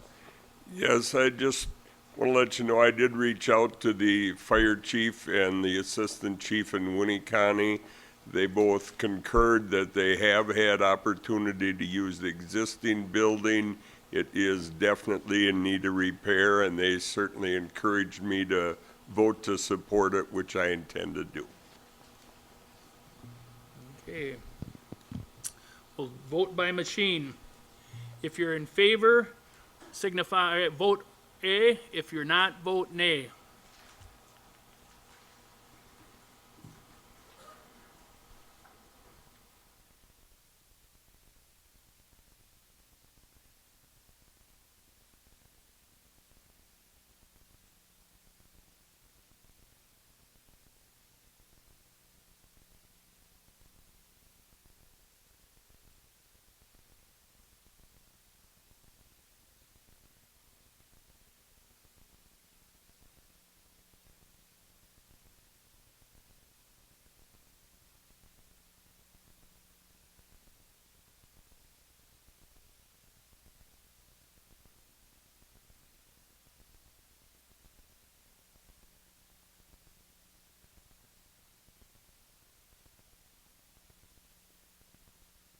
Thank you, Mr. Chairman. I move for approval of Resolution 33802, 2024. That is seconded by Supervisor Powers. Supervisor Challenger. Thank you, Mr. Chairman. I am noting line 24. The ARPA Strategy and Outcomes Commission recommends a grant of $315,000 from the Winnebago County Spirit Fund, and then it goes on in 26 to say, therefore be it resolved, the county board, that $324,500 from the Spirit Fund, Is the 315 a misprint, or where did that number come from, I guess?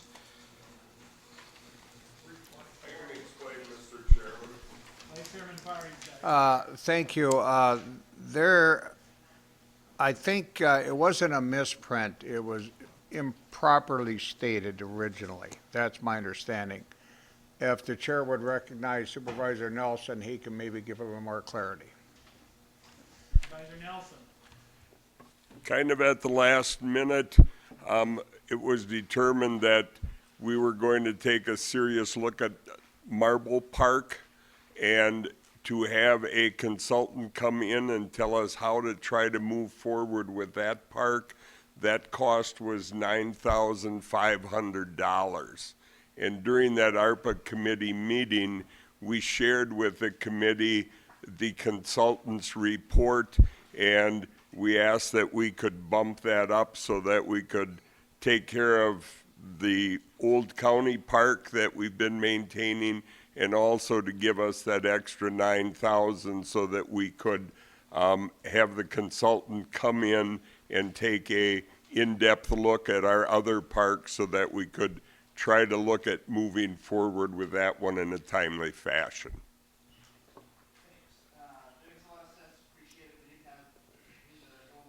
Documents, that I saw that, that included in.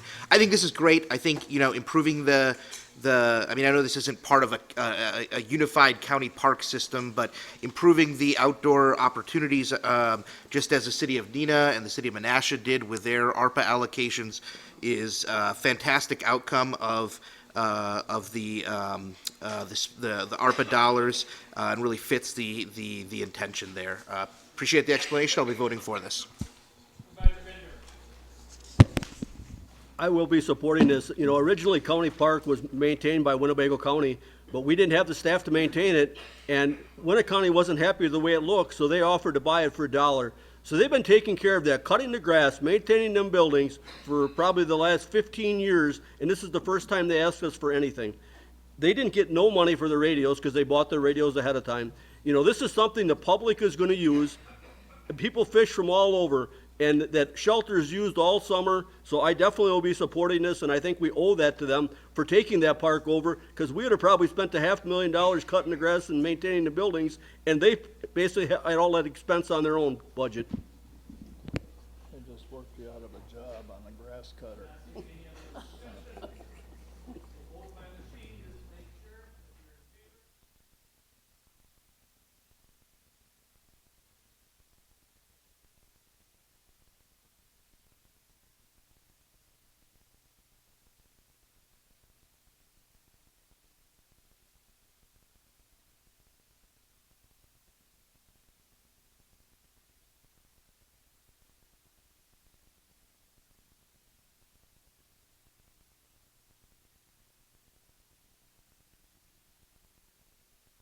Move we adjourn? Second.